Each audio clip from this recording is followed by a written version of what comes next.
So how does SpongeBob in Tehran 2 measure up to the first title? They're equally just as bad. But I think I like the sequel better. SpongeBob in Tehran 1 looked like a PS1 game, so the initial shock and confusion of just what the heck you were looking at was pretty strong. Once that wore off though, you just had a boring, slow-paced movie with 30 minutes of Iranian food lessons. The sequel at least kinda looks like a cartoon, and there's at least some kind of plot that's semi-interesting to follow. From what I can gather, SpongeBob and Patrick were banned from Bikini Bottom at the beginning of the movie, which is why they were crying, and now have to establish a new life in Iran. So I would definitely say this movie is an upgrade from the first one. But not by much. I'm not saying this movie is good at all, just better for a SpongeBob in Tehran movie.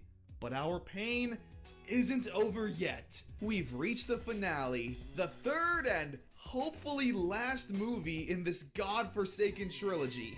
SpongeBob in Tehran 3, Save the Sybil Gold. I hate it already. If you've come this far already in the series, we know what to expect, right? Awful animation, random cursed plot lines, and Iranian food. If you're playing SpongeBob in Tehran Bingo, those three things are pretty much guaranteed. Before we start, there's already things I need to complain about. First one being is that this movie, once again, doesn't have subtitles. So I'm left to my own devices in terms of figuring out just what the heck is constantly going on. And secondly, I'm so sick of these stupid movies. Okay, great, let's begin.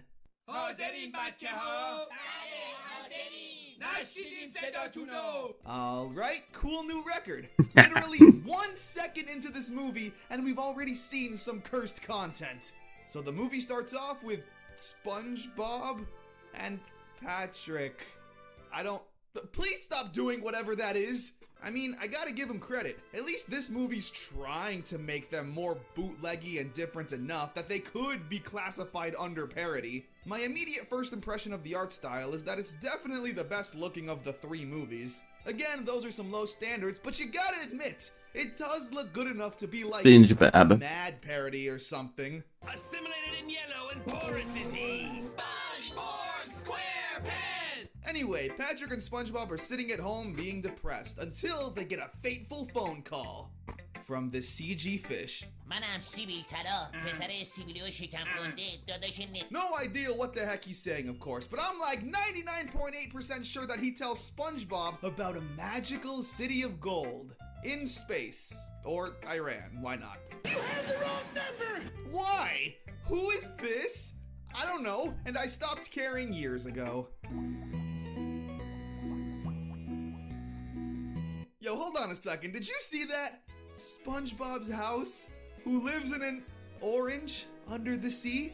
Bobby Spongy does. So, oh boy, Bobby and Patrick are so excited to find this hidden city of gold that was conveniently brought to their attention. But how are they gonna get there without a vehicle? Well, duh, you big dummy. They're just gonna head to the spacecraft store. You know, the spacecraft store. In there, there's all kinds of spaceships, but Bobby, Sponge, and Patrick don't care because they're too busy making fun of this guy for being short. Then they get kicked out. Jesus, how far are we into this movie? God dang it, they go to a dump. Coincidentally, this is where these movies came from. They run into the chocolate guy who doesn't even yell chocolate, which kinda upsets me. Anyway, they get a broken down ship and fix it up.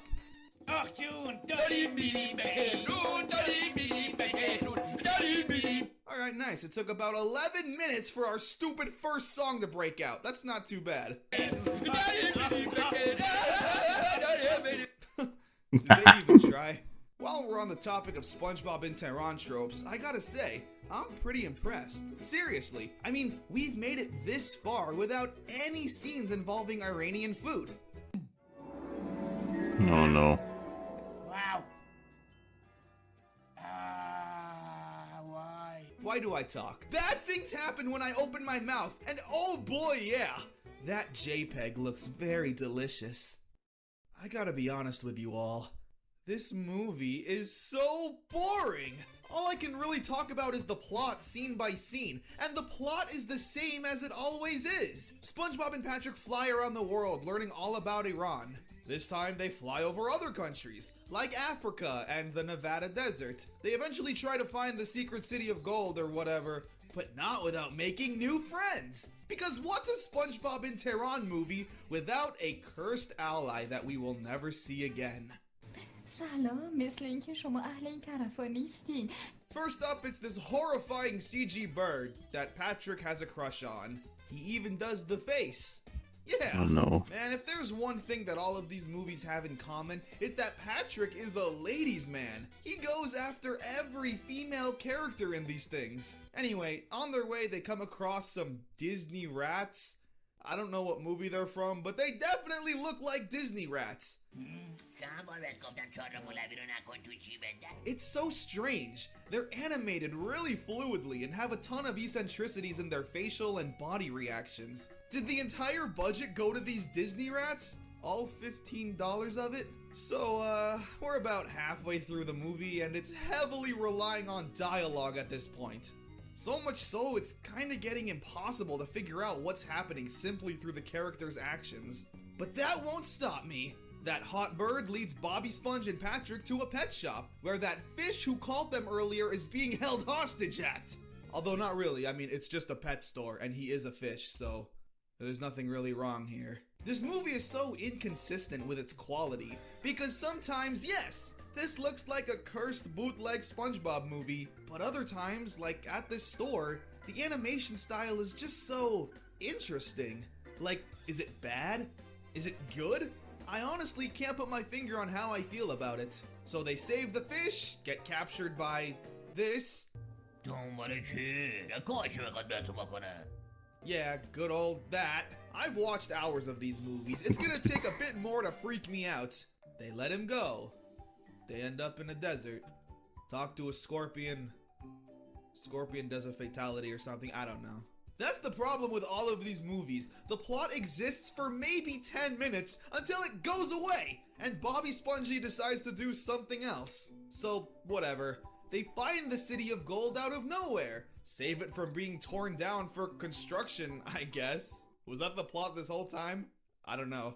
And all's well that ends well. We cut back to Bobby Spongy's house with the gang. Bobby, Cheeky, Octo, Gene, and Amoeba. My favorite. Alright, roll credits. And that was SpongeBob in Tehran 3, Save the Sybil Gold. It's about what I expected. The first time you watch a SpongeBob in Tehran movie, you'll definitely have that shocked reaction.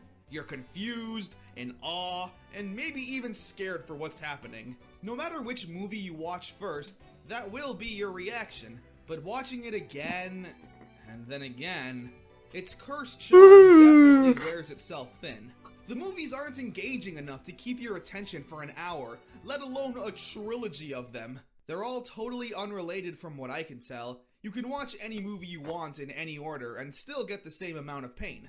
The third one barely even mentioned Iran. It was more of an around the world kind of movie with brief mentions of Iran. And from what I can tell, this was indeed the last SpongeBob in Tehran movie. Oh no. Overall, yeah, it's cursed. Weird CGI, weird animations, awful music, overabundance of Iranian food, which I guess isn't too bad, and one ruined childhood. Great. But to be honest, after spending months watching and making videos about these movies, I kinda have a soft spot for Bobby Spongy. Okay, fine. SpongeBob in Tehran is the best trilogy of movies to ever exist.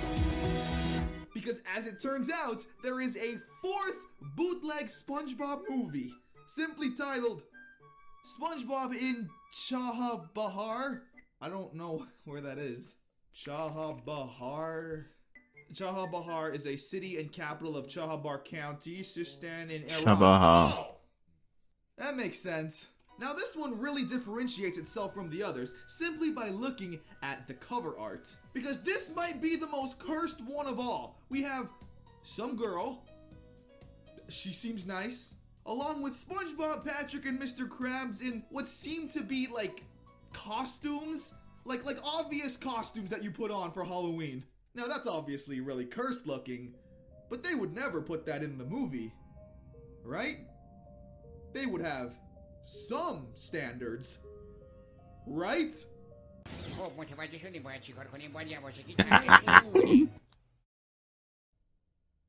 Perfect. I don't know why I expect things. So let's just talk about SpongeBob and Shabahabahar, the fourth and hopefully last SpongeBob and Iran movie.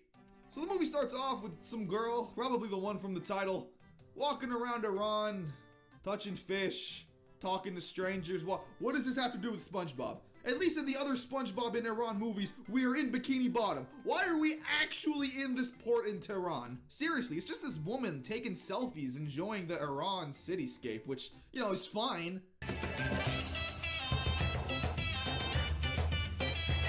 This may also be a good time to mention that this movie has no subtitles. Which means, once again, we're left up to our own devices to figure out just what the heck is going on here. So the lady is walking around and gets stalked by this guy who is a villain. I kind of like him. He's very eccentric.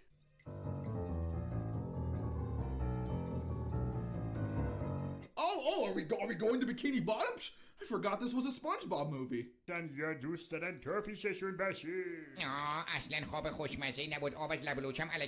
So we're then just shown clips from episodes and the movie, just dubbed over. Like, you could just do that. Like, that's not illegal or something. I'm not too sure what's happening, but it looks like they gave up using their own cursed animations. Their already terrible animation budget ran out. There's just no more animation.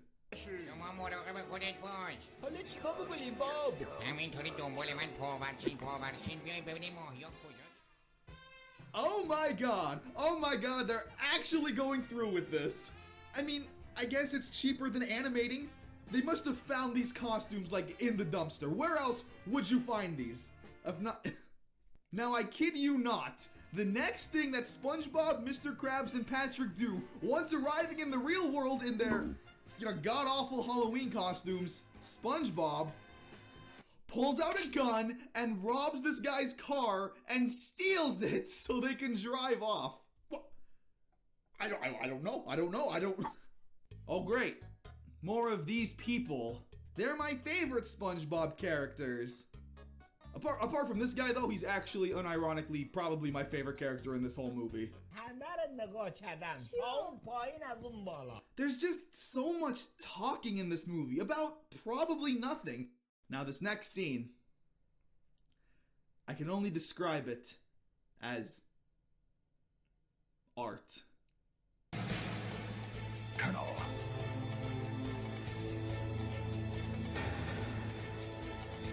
Get waiting, huh?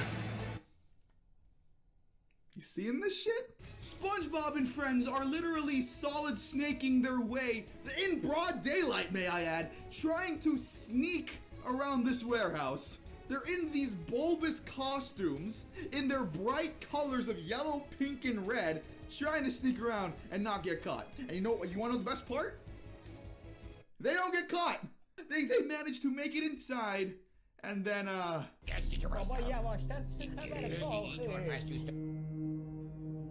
hold them hostage, tie them up, and point guns at them.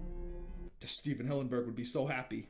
What is this? Why is this happening? What? I wish it was in English. At this point, I need to know. I need to know what is happening. Why are SpongeBob and Patrick tying up these guys and holding them both hostage?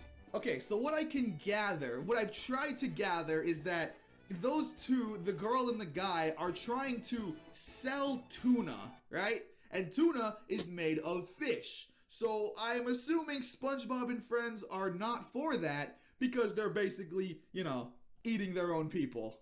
I guess it's something. It's a plot to bring them to the real world.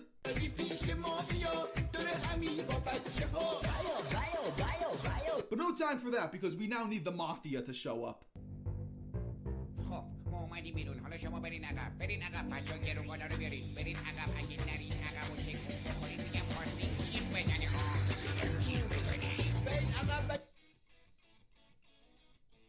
Why? It's why not? Why not have SpongeBob point his water gun at these people who I guarantee you are not actors. I guarantee you they were probably working on the docks for real at the beginning of the movie, and they drag them along to do this. This is the single most ridiculous thing I have ever seen in my entire life. And all of this, everything I've been talking about, we're barely 20 minutes into the movie. You think I've been jumping around to get to the good stuff? No. Everything I've mentioned has happened sequentially in that order. What has happened so far? SpongeBob and friends have come out of the ocean, held these two people hostages who, I don't even know if they're enemies or friends. This guy is too shady to be a good guy, but maybe don't judge a book by its cover. That's what it's trying to tell you. But I kid you not, the rest of the movie is just SpongeBob and friends being shown around this tuna processing plant? Yeah, that's literally all it is. سلام آقای صیاد بیا این تو رو از رو صورت من. This is probably actually a real functioning plan. They probably had their friends say, hey, you mind if I come in with the camera and just film you guys? We're making a movie. It's gonna be the next big thing. It turns into like this educational video. Here's where they pack the tuna. Here's where the fish come in. The fish are checked. This is why I'm confused, because in any other kind of movie, this business guy would show them the plant and be, look at this, isn't it wonderful? We respect our workers. We don't make them work 80 hours a week like Amazon. They don't have to pee in bottles. This would be a plot point to trick our heroes into thinking everything is okay while secretly doing something evil. But here? No, they're just showing them around the tuna processing plant, and they're just okay with it. If SpongeBob and Patrick and Mr. Krabs, they're seeing their fish brethren be like sold and processed and eaten, and they're just totally fine with it.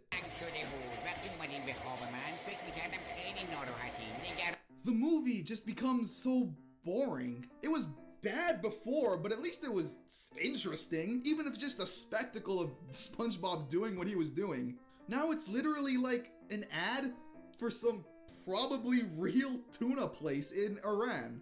And that's it. The guy and the girl, I guess, are friends, and he was never really evil, apart from, looking like an evil 50s villain. SpongeBob and Patrick and Mr. Krabs leave. Roll credits.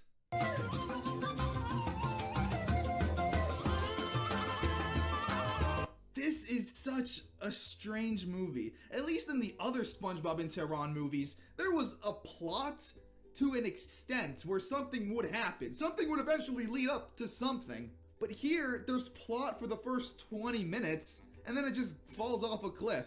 I don't know anybody who wants to watch 15 straight minutes of a tuna factory tour. So, how is the movie? You really want me to answer that? But if we're gonna grade it as a SpongeBob and Tehran movie, it's still terrible, but there is a nice level of cursed charm to it. This entire visual, once the SpongeBob and friends come out of Bikini Bottom, the visual of them walking around and doing anything, he's just gonna make you be confused. So that was SpongeBob and Chabahar. Now it's time for So Long. But we'll sing just one more song. Thanks for doing your part. You sure are smart. With me and you and my dog Blue, we can do anything that we wanna do. Bye. Thanks for watching. Try the tuna. Go to Tehran. Go to Iran. Go to everywhere in the Middle East. Eat fish. That's what they want. We've already talked about the SpongeBob and Tehran movies and how terrible they were, but they actually have a remade official SpongeBob episodes. That sounds weird, but let me explain and you'll slowly start to understand. Chocolate! Chocolate! Chocolate! Chocolate! So just like with any TV show that leaves America, they have to be redubbed so people can understand what they're saying, such as the beloved and cute sounding German dub of SpongeBob, Ewigkeiten bei mir durch und Sie wollen nicht wieder einstellen! and the Chinese dub. What a wonderful Sunday morning in our glorious People's Republic. Okay, that one's not official, but you get what I'm trying to say. So when SpongeBob makes his way to Afghanistan and Iran and whatever the other place was, He's shitting on the German one, but not on the English one. Like, isn't that one obnoxious enough? Shut the fuck up. So normally when you take a cartoon or TV show, you just redub the voices, that way the people can understand it. But the Persians like to go one step beyond. See if you can notice it.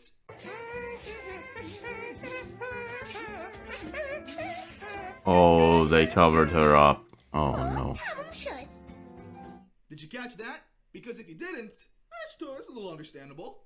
Pretty much, they put Sandy in a dress, because normally the scene has her in her bra and underwear, which, you know, now that I think about it, that's a little questionable. Now listen, I'm not Persian, so I'm not going to speak on behalf of them, but I'm going to assume over there, the women, they need to be covered up.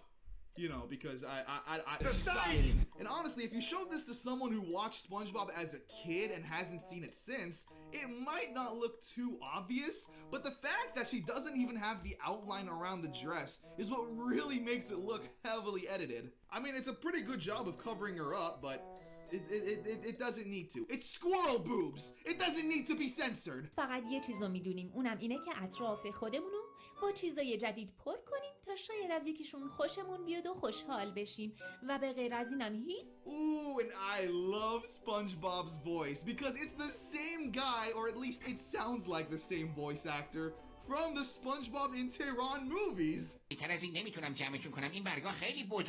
Oh, I love that. Now, just like with any cartoon, we have to listen to the intro theme song and see how it sounds in a different language.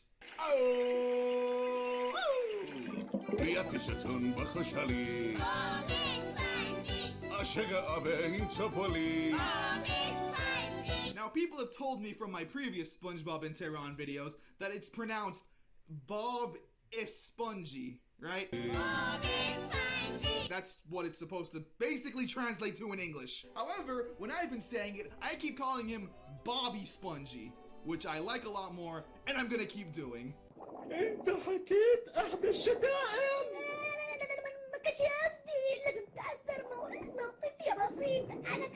It sounds like a bunch of little kids in their bedrooms just dubbing it over with no experience. It's absolutely hilarious. However, the edits don't stop there, such as the Jellyfish Jam song. You remember that bop, right? Well, for the Persian people, that's not good enough. So here's what they replaced it with.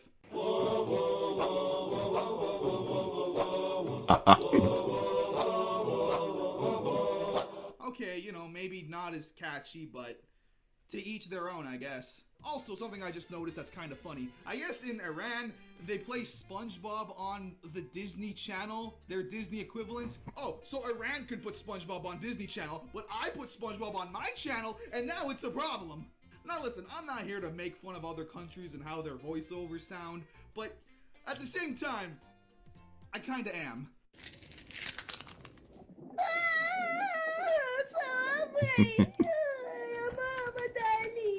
And then there's this video.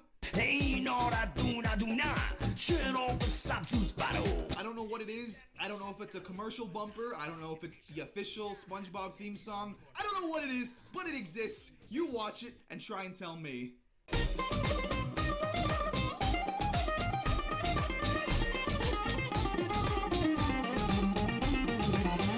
Alright, welcome back. You come to any conclusions? No? Good. Me neither. Alright, coming back to Sandy Cheeks, if they don't want to go through the effort of animating an entire dress around her, which I get can be difficult, they'll instead just do this. تو حالت خوبه؟ آره من خوبم. میدونی تو اولین موجود دریایی هستی که اومدی خونه من. They zoom in like crazy on it so you can't see her bikini. That's one way to get through it, I guess.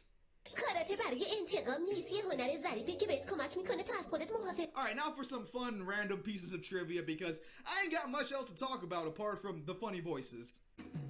امروز روز تولدت یوهو باید خوشحال باشی یوهو تولدت مبارک باشه و خوشحال باش. Did you know that despite not being able to show Sandy in a bikini, They show the red mist of Squidward's sewer slide. They kept that in there. That's fine, but not squirrel boobs. And actually, most dubs are illegally made without Nickelodeon or Viacom's permission. So basically, these people took the episodes, dubbed it over anyway, and aired it on TV without Nickelodeon's permission. They don't care. The stones of these people, I gotta admit. What other pieces of trivia can I find on here? Ah, yes! Alright, where does SpongeBob live, right? He lives in Bikini Bottom. However, the Persian dub of SpongeBob changed that because bikinis are bad. I'm not kidding. بیا بذار کمکت کنم 1 و 2 و 3 و 4 صبح زود بشو بیدار 4 و 5 و 6 و 7 دنبال شادی ها رم 4 و 5 و 6 و 7 دنبال شادی ها رم تفریح خوب همینه. And that's the weird Persian dub of SpongeBob that for some reason exists and for some reason we are allowing to exist. I hope you learned something new, or at least found it interesting, or I don't know. If you like this video, please give it a like, share it around, comment, let me know why I'm wrong and stupid. I got plenty of time to read these comments. Bye-bye.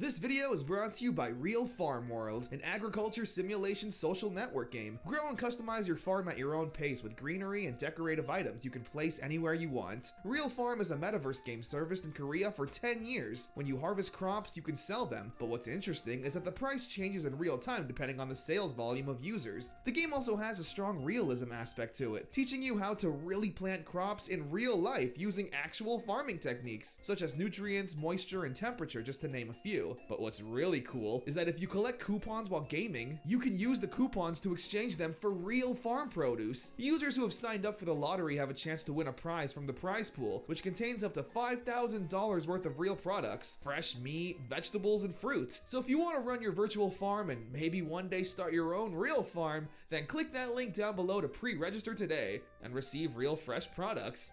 Your future farm is waiting, partner.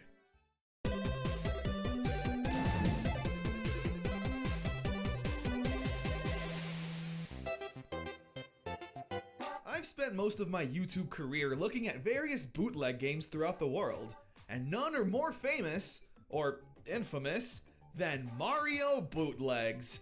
I mean, come on, Mario is arguably the most iconic video game character apart from maybe Gooey. There exist more illegal bootleg Mario games than there are mainline games from Nintendo themselves. I'm not kidding. So I thought what better way to show them off than going through the complete list of bootleg Mario games that you could buy somewhere in the world. These games are terrible, head-scratching anomalies that when you look at them, all you can think is, why?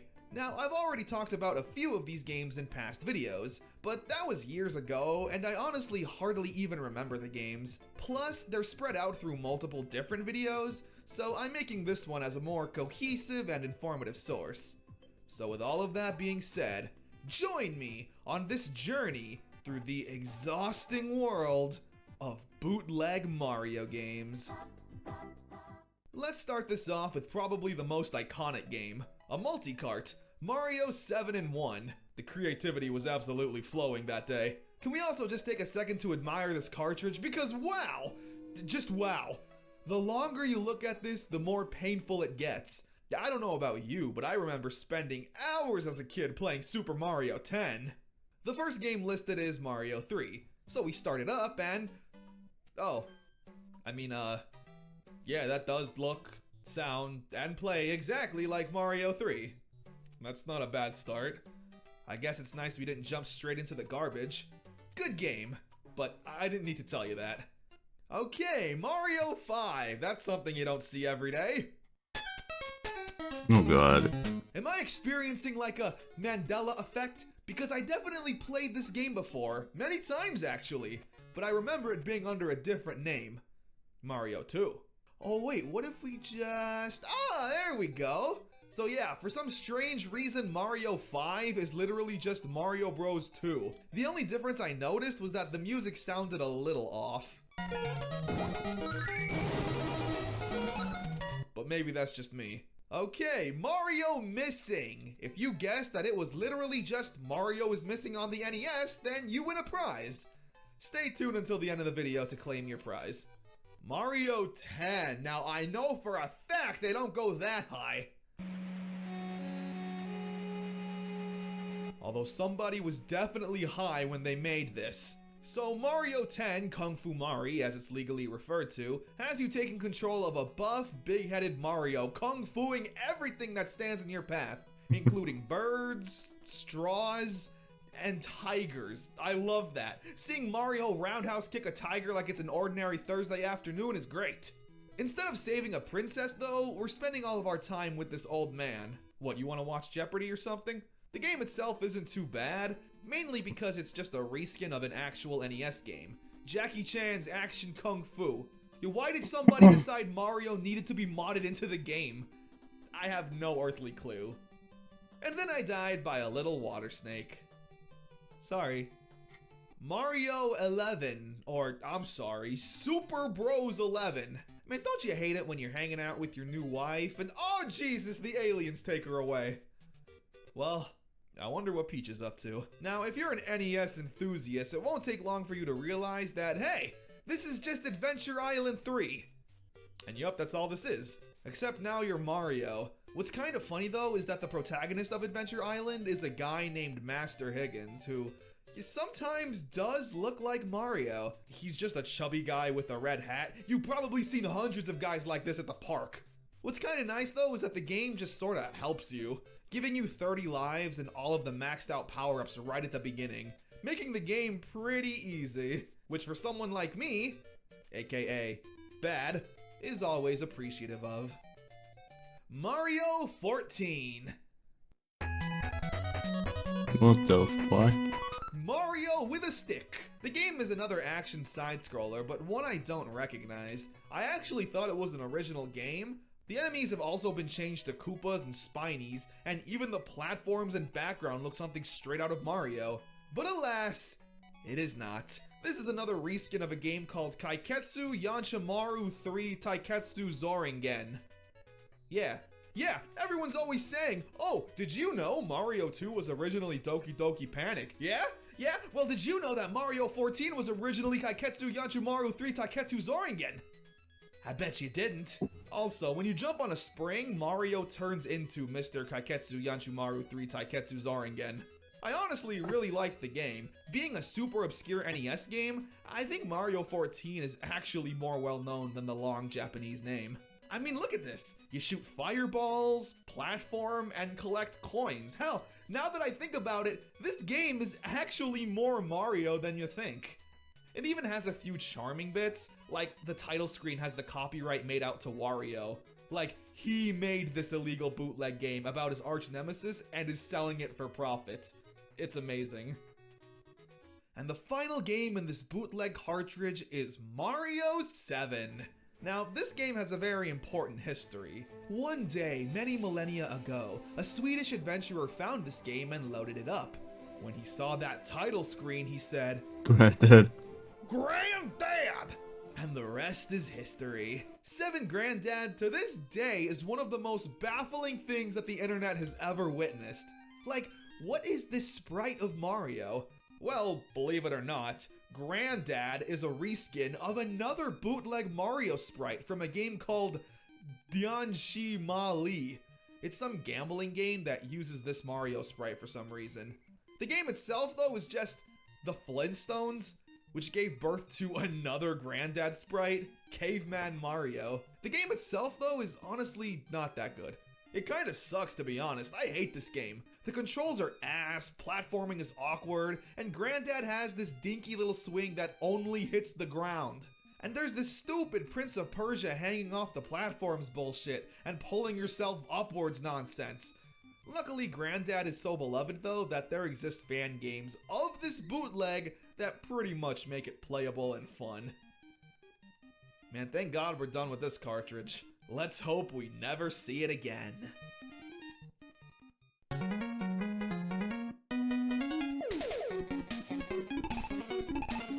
Oh good lord, I already want to go back. So yeah, this is Kart Fighter.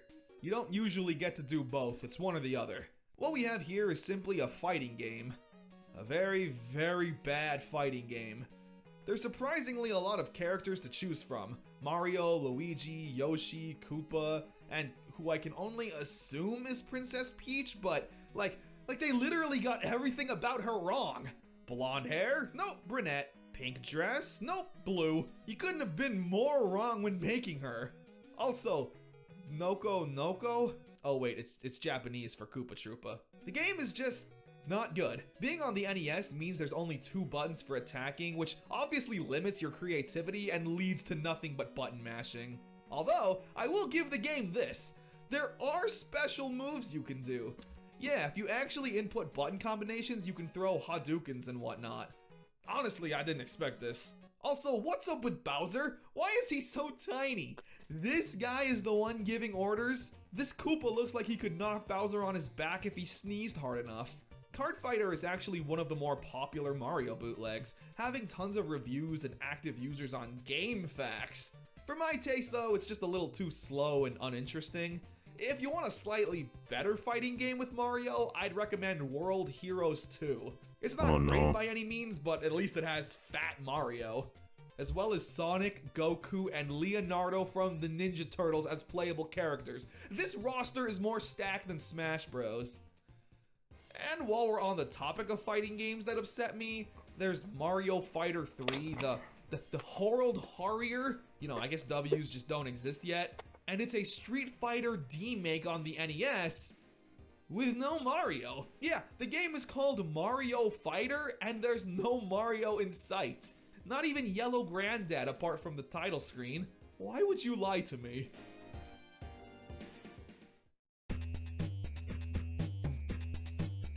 Okay, here's Mario 16, also known as Super Bros. Jurassic Park. Now this cartridge, let me tell you, is something else. We got Mario riding what seems to be a half Yoshi, half Bowser monstrosity, with another Mario just chilling like everything's fine. What we have here is a bootleg of Joe and Mac, another really fun side-scroller that I honestly didn't know had an NES counterpart. The Super Nintendo version is a great time. The NES one, however, could be better. Once again, the game unintentionally feels like a Mario game, with Mario throwing these hammers in an arc pattern similar to the Hammer Bros, and the Hammer Bros power-up in Super Mario Bros. 3. I mean, I don't know, maybe I'm being too harsh. I did kind of enjoy the game, I guess. What's funny though, is that Mario 16 was released on the Dendy, which if you don't know, was a Russian rip-off console that was literally just an NES. The nerve of them to take an NES and throw a Dendy sticker on it. That's essentially what they did. Anyway, along with the Dendy console came a Dendy TV show where some host would review bootleg games as if they were the originals. Старый добрый Марио. Усатый знойный итальянский мужчина средних лет. And on one of the shows, the host reviewed Mario 16, saying that it was such a good original game that Nintendo then ripped it off and created Joe and Mac. I'm dumbfounded. This guy thought that Mario 16 was original and Nintendo ripped them off. This Dendy TV show is so insane, but I'll have to save that for another video in the future. For now though, let's move on to Pizza Pop Mario. Or according to this cartridge, it's Mary's Pizza Pop, with the long-lost third Mario brother who's looking a little too enthusiastic in whatever he's doing. In this game, we follow Mario, now working as a pizza delivery boy. Out of all of his jobs, this is somehow the least weird. One day he comes across a really expensive ring he'd like to give to his girlfriend. See? I'm glad he moved on from his island wife who was abducted by aliens. So in order to get this expensive ring, Mario will now work. That's it. He just delivers pizzas and will try to save his money so he can one day afford it and give it to his girlfriend. Although Mario seems to be delivering in a pretty tough neighborhood, considering all the stray cats want him dead. Yeah, for some reason we're only fighting angry cats, which is kinda mean. I don't know. This hula hooping girl looks a little suspicious. Maybe she needs to get whapped with pizza. Also, Mario, what are you doing? You're gonna ruin the pizza and get no tip. How do you expect to buy the ring then? The game is alright, if not a little difficult. The hit detection is weird, considering it's a lot like Granddad, where you're for some reason just swinging at the ground. Also, hey, Mario ascending this area while having barrels thrown at him. Seems kind of familiar. It's weird how so many of these bootlegs have even just one small reference to Mario. Like, did these people play these games and say, oh, that's kind of like Mario, and then actually create a bootleg? I wouldn't be surprised.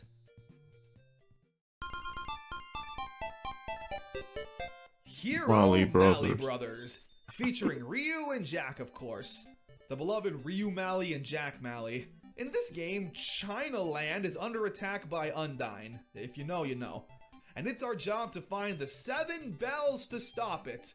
Literally just the 7 Dragon Balls. I mean, this asshole even looks like he's straight out of Dragon Ball. The game is a top-down RPG, making this the true first ever Mario RPG. I honestly really love how combat works in this game. On the overworld, you'll have a random encounter. When you get into battle, however, it now turns into a top-down action game similar to Zelda. But you can actually jump and platform. It's a little funky to get used to at first, but when you do, it's loads of fun. Action RPGs were virtually non-existent back in these days, so seeing something this progressive in a bootleg Mario game really flabbergasted me. Apart from that though, it's just a really solid RPG. For at least the 20 minutes or so I played of it. I mean, I wasn't going to invest hours into a story-heavy and exploration-heavy RPG. If you want to check out the original game this was ripped from, I believe it was called Little Ninja Brothers. But, I don't know. This is the first time I'd actually recommend you check out the bootleg over the original, just for the familiarity of playing as Mario. The game is also 2 players, so if you want to bring along a friend, you can both suffer together. Because hey, at the end of the day, that's what friendship is all about.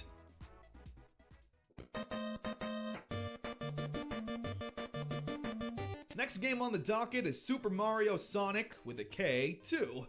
And no, there isn't a first one, blame the Chinese. The game is ripped from Chip 'n Dale Rescue Rangers. I know this because after selecting my character, the game essentially restarts itself and shows the original title screen. A lot of these games' quality will honestly lie in how good its source material is, and Rescue Rangers is luckily a really fun game. So, alright, what's the Mario connection here? Well, you attack enemies by picking boxes off the floor and chucking them at whoever's in your way. Kinda like Mario 2. So perfect, makes sense why they made this. The Mario sprite honestly looks really good, for whatever that's worth. He's not glitching out or looking grossly out of place. The same can't be said for Sonic though. Jesus buddy, what did they do to you? I hope whoever made this game is happy. Just in general. I mean, you gotta be down bad to make this game in the first place, so I hope you're in a better place.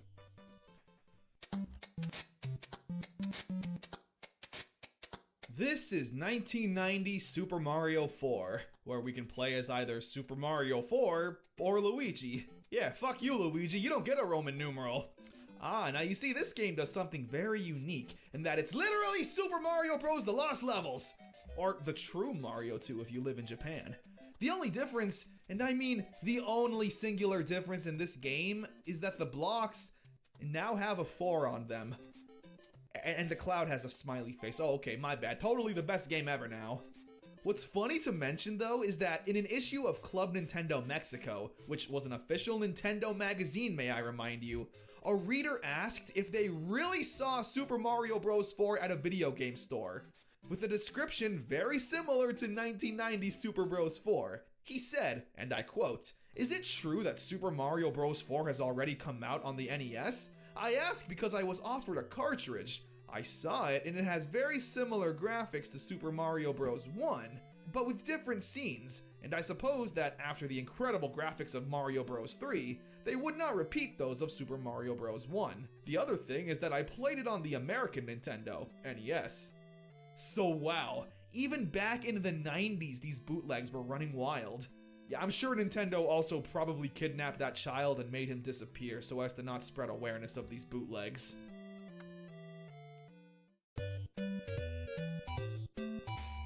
Super Bros 6. That's it, thanks for coming. Alright, this game is a bootleg of Tiny Toons Adventures, but what's kind of fun to note is that Tiny Toon Adventures was an obvious ripoff of Super Mario Bros. 3. I mean, just look at everything in front of you. The stages have a similar layout and art direction, there's carrots, or coins, floating around, slopes you could slide down, and this HUD down here looks almost identical to the one found in Mario 3. Apart from all of that, though, the game is... mid? It just makes me wish I was playing Mario Bros. 3 instead. I guess let's just move on.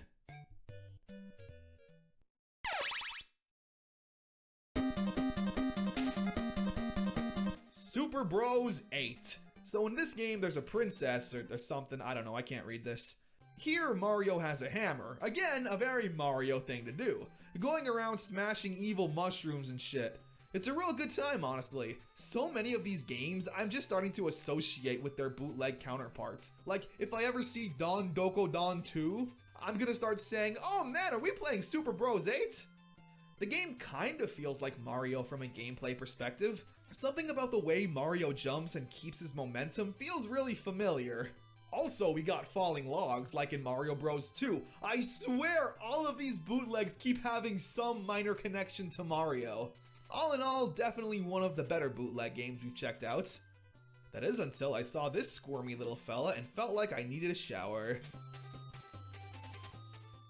Okay, this next game won't take long to talk about. Mario Boss 2.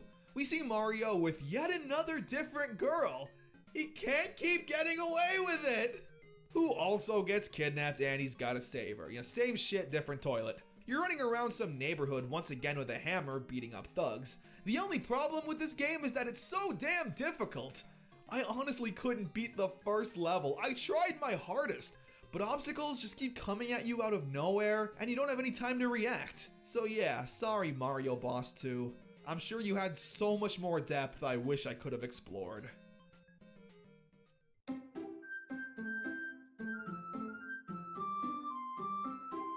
Alright, this is Super Mario's sister.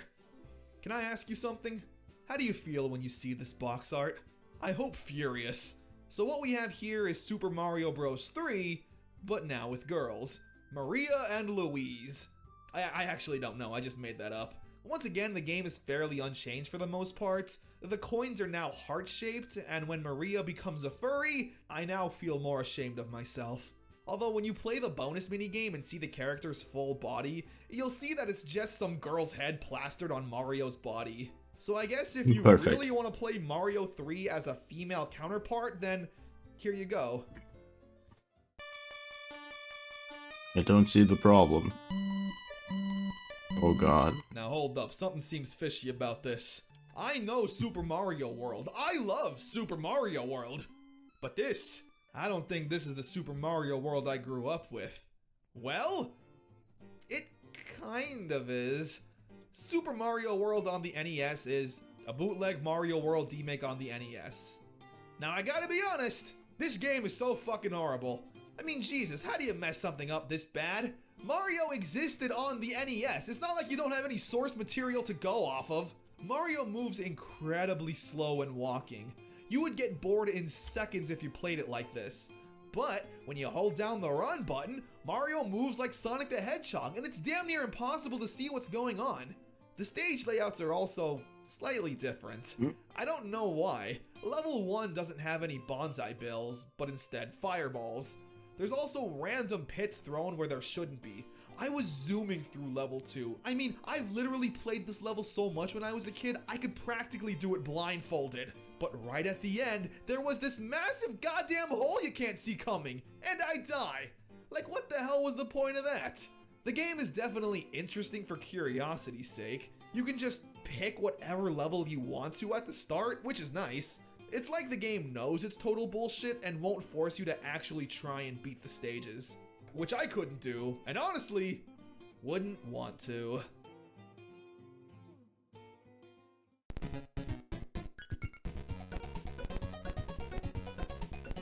Wario Land 2. I guess this is kinda cheating since it's not exactly Mario, but whatever. I've been playing so many of these bootleg games, life just ain't fair like that. The game is just Kirby's Adventure, but with Wario. I guess it makes sense to use Wario instead of Mario. Wario is a fat old tubby creature that'll eat anything in sight and use his bulbous body to fly around.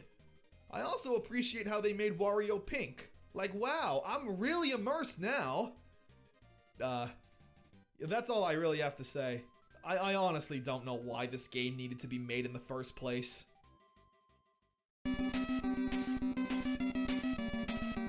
Now that is a title screen. Who cropped this? Who needs to be fired?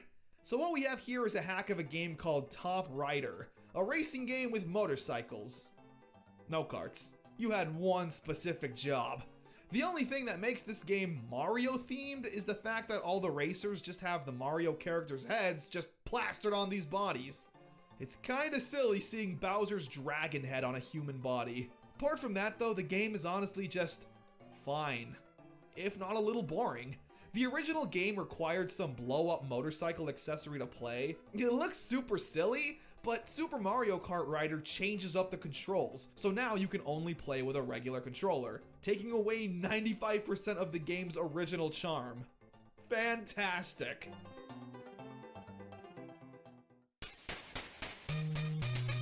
Mari. Perfect. Good morning, Mr. Somari. I don't think you're supposed to be here. So, Somari, a Sonic the Hedgehog remake for the NES starring Mario. This is what happens when a time traveler moves a salt shaker in the past. I'll give it this, it seems to be built from the ground up with its assets and physics. Which is also what makes the game terrible. I mean, look at this, I got hit and fell through the floor, like how does that even happen? Enemies are always respawning in the same places whenever they appear on the screen, giving you zero time to react and almost always getting hit. The game's also just such a massive eyesore.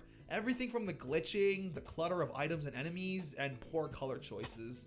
It just looks and plays like a mess. Mario's speed is nowhere near that of Sonic's. So when you get ahead of steam and start moving, and this is as fast as Mario goes, it's pretty unsatisfying to say the least. Sorry, Mario. Or Somari. Maybe we should just leave this to Monica. Damn it! Mario 3 Bokpir Sibeta, which roughly translates to Mario 3 Around the World. That's not what that says. Russian is a made-up language. So yeah, Mario on the Sega Genesis. So what could possibly go wrong? Oh, okay, everything. I never thought of it like that. This has gotta be one of the worst Mario games to ever exist, strictly from a gameplay perspective. The game has no physics.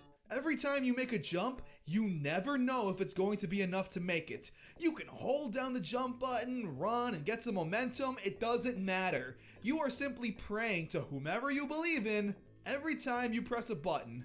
And look at this shit! I died when I respawned. I was beneath the ground. I had to mash the button repeatedly before these Goombas got to me. But it doesn't even matter because when I jump out, I lunge towards them.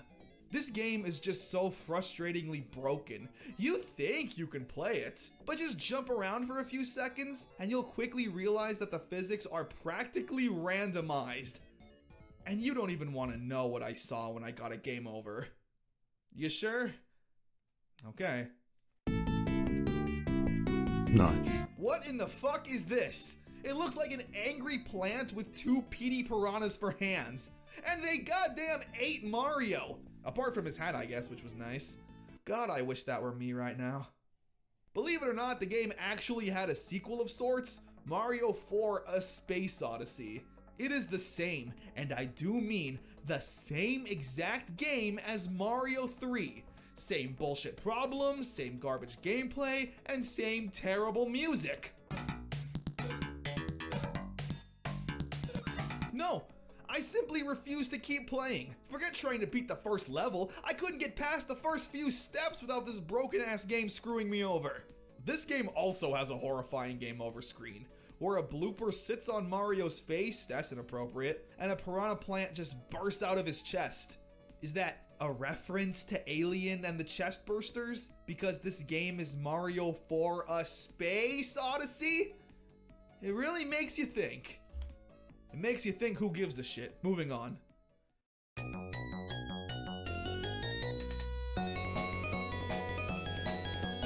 Alright, I'm calling this one Russian Super Mario World. It is very much not Super Mario World. The assets are taken straight out of Super Mario All-Stars on the Super Nintendo, and the gameplay is very reminiscent of that Chip and Dale Rescue Rangers game of all things.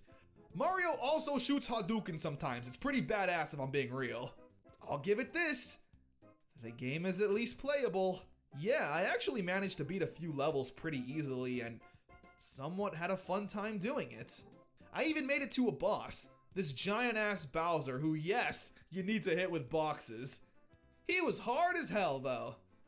Or I wasn't really trying, because at this point I've been playing Mario bootlegs for an hour and a half straight. I would recommend this game surprisingly. If you're ever at a Russian flea market and come across it, pay the 200 rubles or whatever. I don't know, is that racist? I'm sorry. It's me, Mario!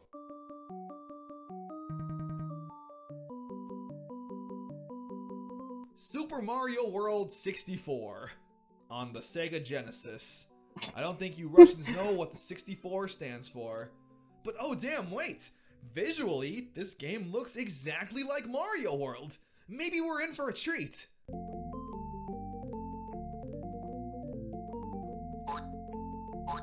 Oh no. Never mind, I should shut up more. What the hell is this? Why does the game sound like this? Oh, but the sound effects are the least of our worries. Once again, the poor physics and overall sluggishness of the game is really frustrating to play. Enemies speed up and slow down depending on how good the game decides to process itself. Meaning sometimes enemies will move really slow, but then when you get close to them, they speed up and hit you. I give up on this. I refuse to play more, otherwise I'm gonna lose my marbles.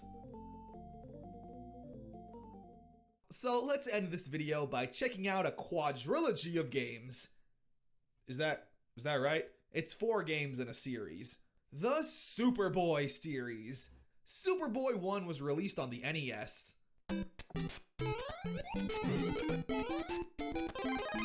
And it's goddamn just Super Mario Bros. 1. The colors are weird as hell though. It looks like one of those many ports of Super Mario Bros. That was released on an obscure PC console.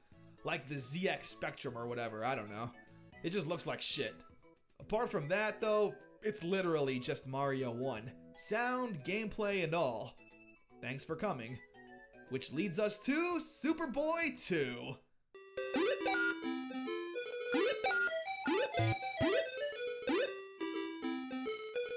How in the absolute holy mother of fuck did the sequel get worse? The most glaring issue with this game you'll notice right off the bat is the screen tearing. Like every time you move to the right and the game tries to follow you, it's just stuttering and struggling to keep up. It makes me want to vomit. The game looks like horse shit, but it's acting like it's trying to process the most cutting edge graphics because the gameplay is so slow. It once again feels like an underwater stage or something. Like damn bitch, drink some Gatorade or something, whatever helps you not struggle so hard. Maybe it's because the game was released on the Sega Master System and nobody ever played that console ever. So who knows, that thing could probably be weaker than a toaster. Avoid this game.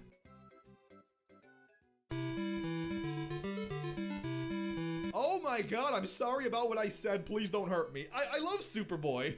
Man, this is some fucked up looking title screen. Who wants to play video games after seeing this? Once again, the game looks and plays like Dookie.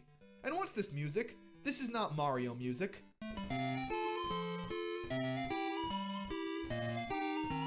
Level 1 is literally just a one-to-one copy of the first Super Mario World stage. But after that, the game becomes original. Originally terrible, these stages are so empty and boring. It's like they were designed by a 4-year-old. Hell, that's not even really fair, because at least a 4-year-old might be chaotic and throw some stuff in here. These stages are literally nothing. One of the bosses was a hammer bro that he just moved in one direction and never turned around. Nice. Well, hopefully the 4th and final Superboy entry can save its reputation.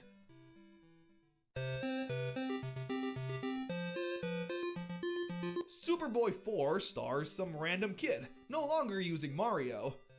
Although, I don't know why, because everything else is still ripped straight from Mario. I guess the game controls and feels better than the others, but that's a really low bar. Because don't get confused, the game is still cheap garbage. It does that bullshit where when you jump on an enemy, they just fall down through the screen. No death animation or nothing, just boop, you're dead. Visually, yes, the game is a massive step up from all the others. It actually looks like a game, and sort of plays like one too. So congrats! After 3 failed attempts, you kinda have a game now. What a happy ending. Superboy, you deserve the girl. I hope you're happy with... Oh, hell no. Get this out of my illegal bootleg ripoff. And you know what? That's where I need to draw the line. That was the very, very exhausting world of bootleg Mario games. So many games that just have you questioning why. Who would go through the effort of making all of these pointless games so the guy at the Chinese flea market could have some inventory? I honestly don't know. There's definitely more bootleg games out there, but I mainly wanted to focus on the ones that had physical releases and could be found out in the wild. Games that were actually sold to the poor, unsuspecting grandmas of the world. I hope at least you learned something today. It was kind of fun revisiting a lot of these games and bootlegs from my past. Let me know what you'd like to see next. I know Sonic the Hedgehog has a lot of bootleg games as well. Oh god. Well, until then, I'm gonna try and regain some of my sanity. Thank you so much for watching my video. You get that reference? I goddamn hope so.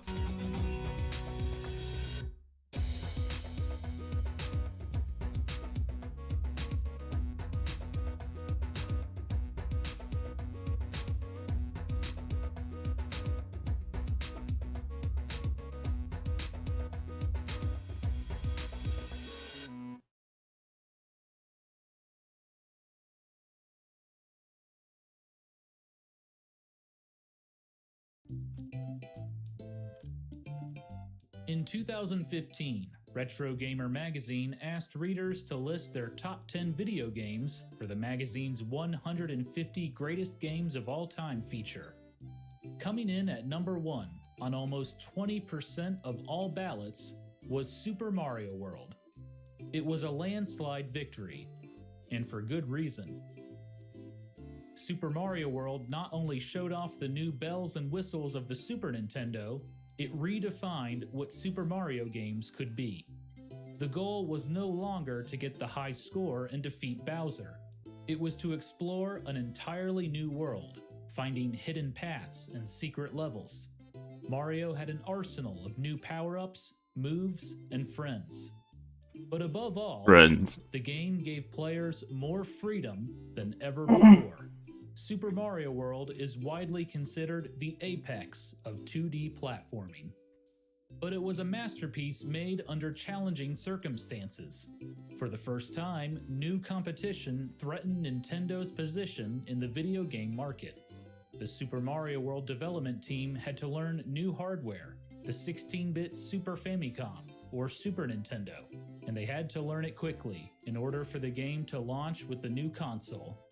The result was the best Super Mario game yet, and arguably, ever. It helped ensure Nintendo stayed competitive in a new, more powerful era of video games.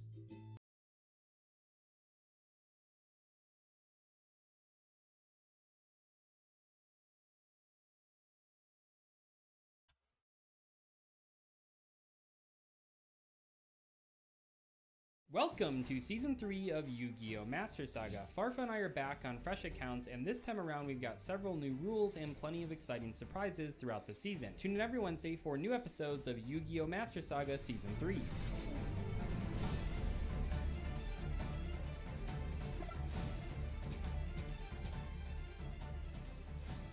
Wait, why can't I... Oh shit, it was the super one! Let's go, and it's hollow! What the fuck do you have in hand? What?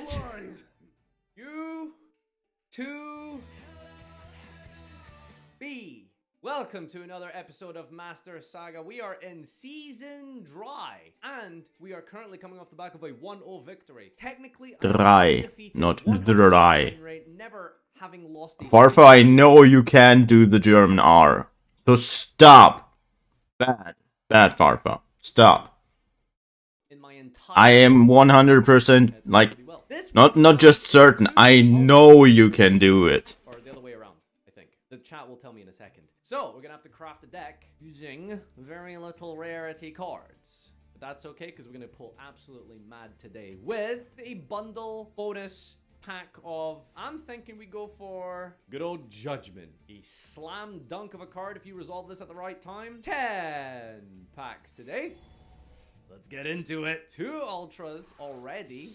New account luck, I see. Yes, that's the only reason I can really see happening here. All right, any good staples pulled? Skilled blue magician. I didn't even know there was a blue one. All right, our ultra, however, here we go. Something big, fat, and spicy. It is vampires.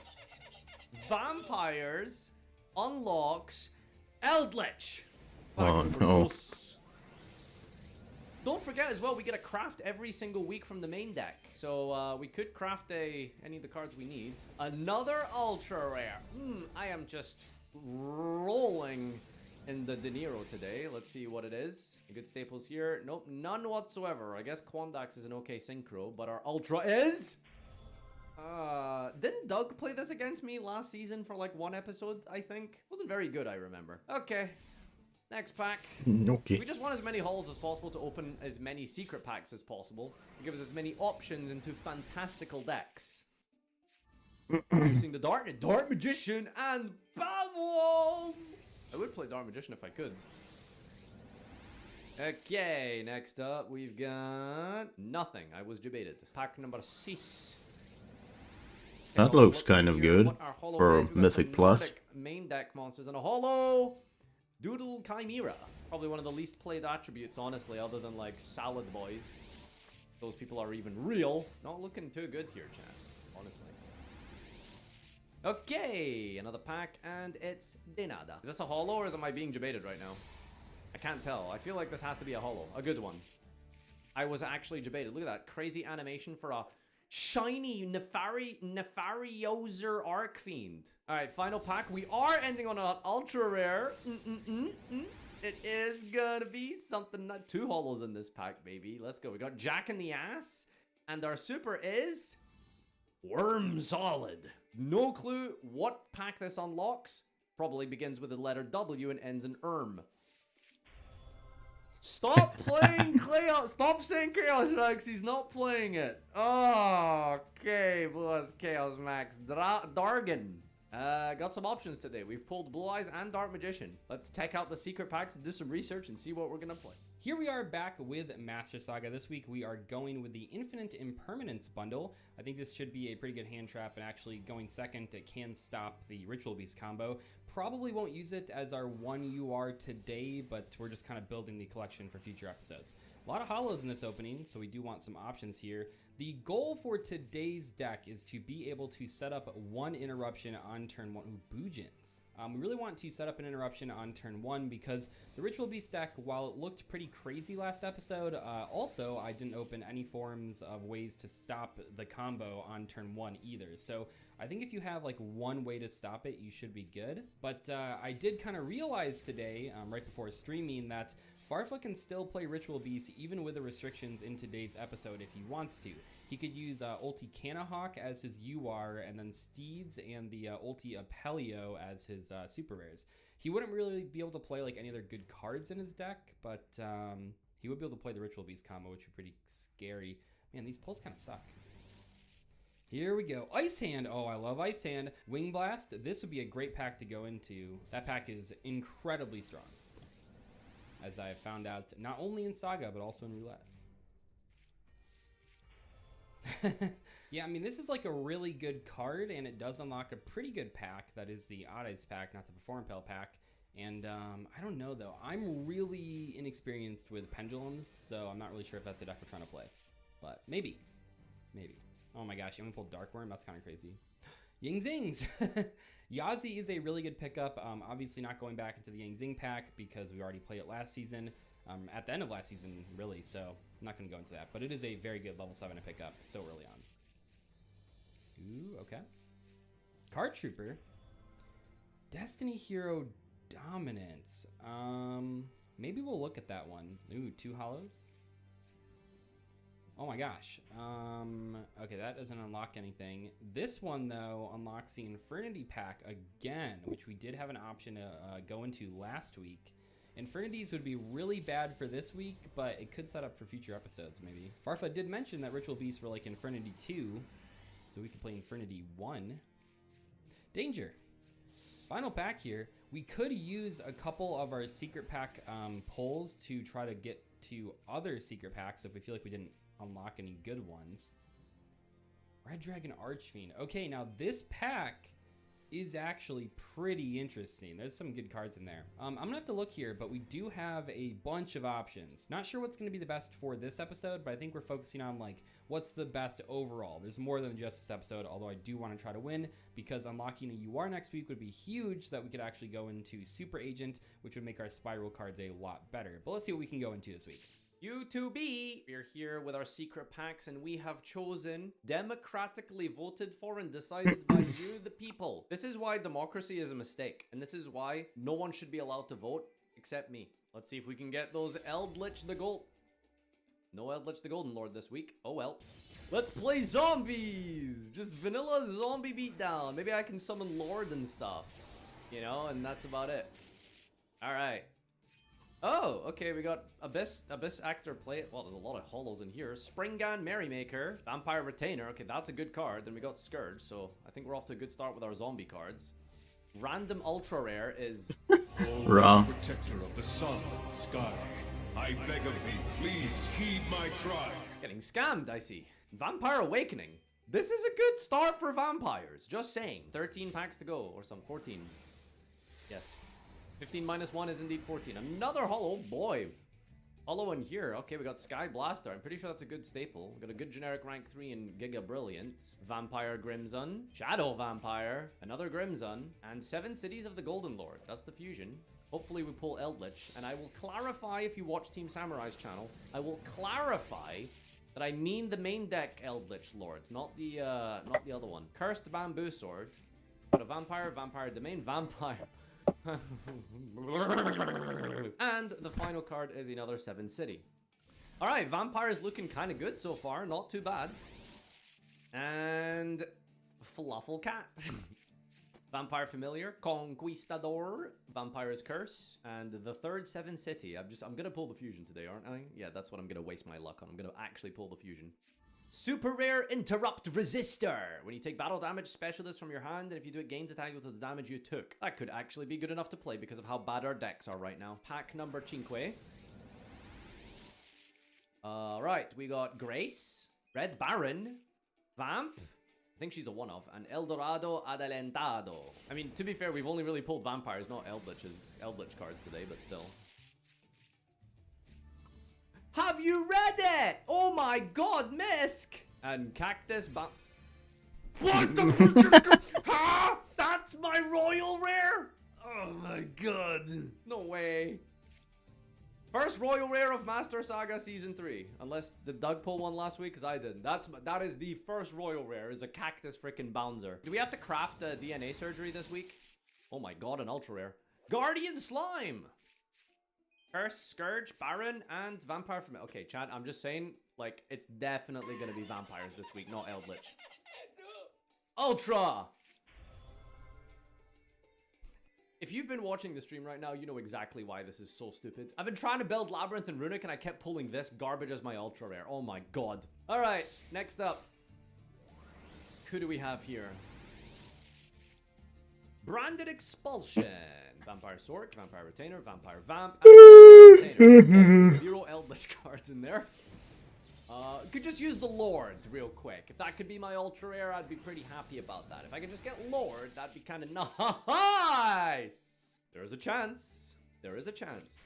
Oh, shit, it was the super one. Let's go, and it's hollow. Eldritch, the Golden Lord, baby. And our ultra rares are going to be a second one.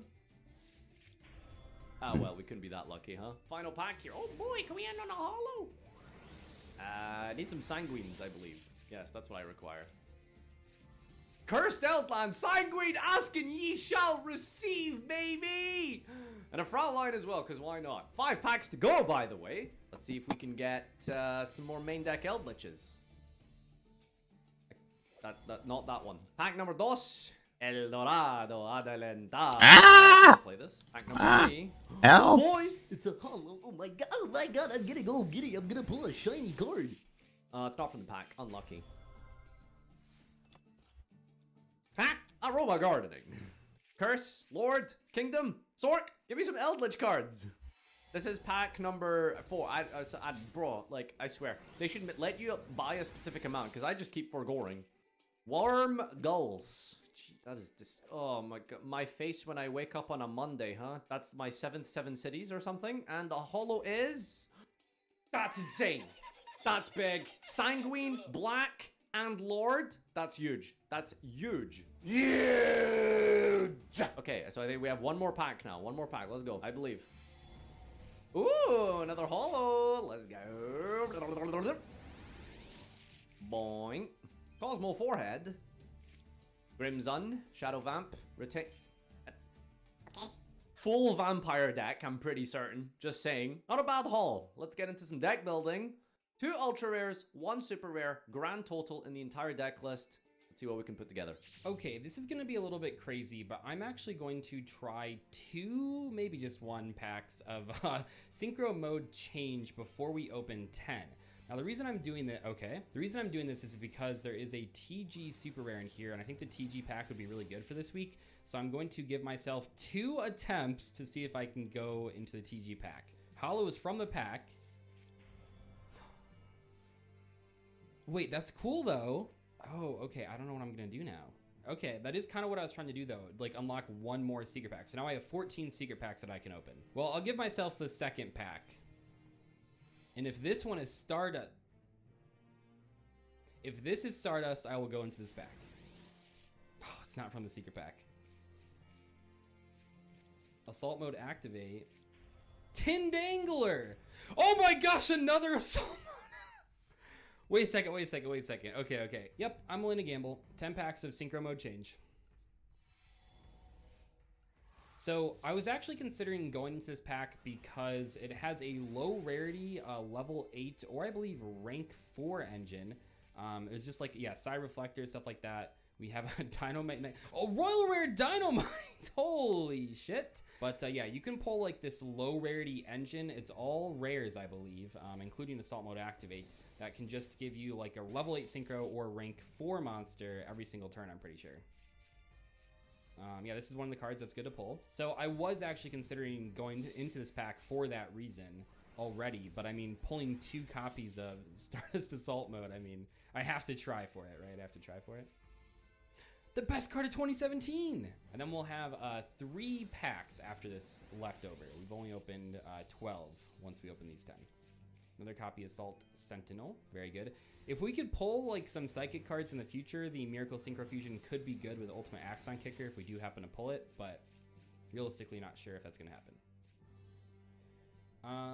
Okay, that's not the best. We do have now 2 Assault Sentinel. This is about the time in the pack opening where I start to realize that maybe this wasn't the best idea, but I'm sure that the next 5 packs will be really strong. We did pull Moulin Glacia and Assault Mode Colossal Fighter, which we do own. Couple more packs here. I don't know about that Assault Mode Colossal Fighter, but maybe. Really want to see Stardust Dragon. Watchdog, okay. Couple packs, getting a little bit worried around this time. Would like to see that Stardust Bacon Saver. Assault Sentinel, that is a playset of that one. Only one Side Reflector though. Final pack. Stardust? TG Halberd Cannon. Yeah, Stardust is a bit harder to pull. It is a super rare. Maybe this was a mistake.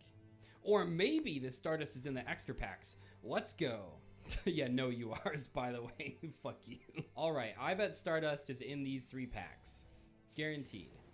Guaranteed. But we do also need, like, extra copies of Side Reflector. So, might as well go back in this one. Gold Driver.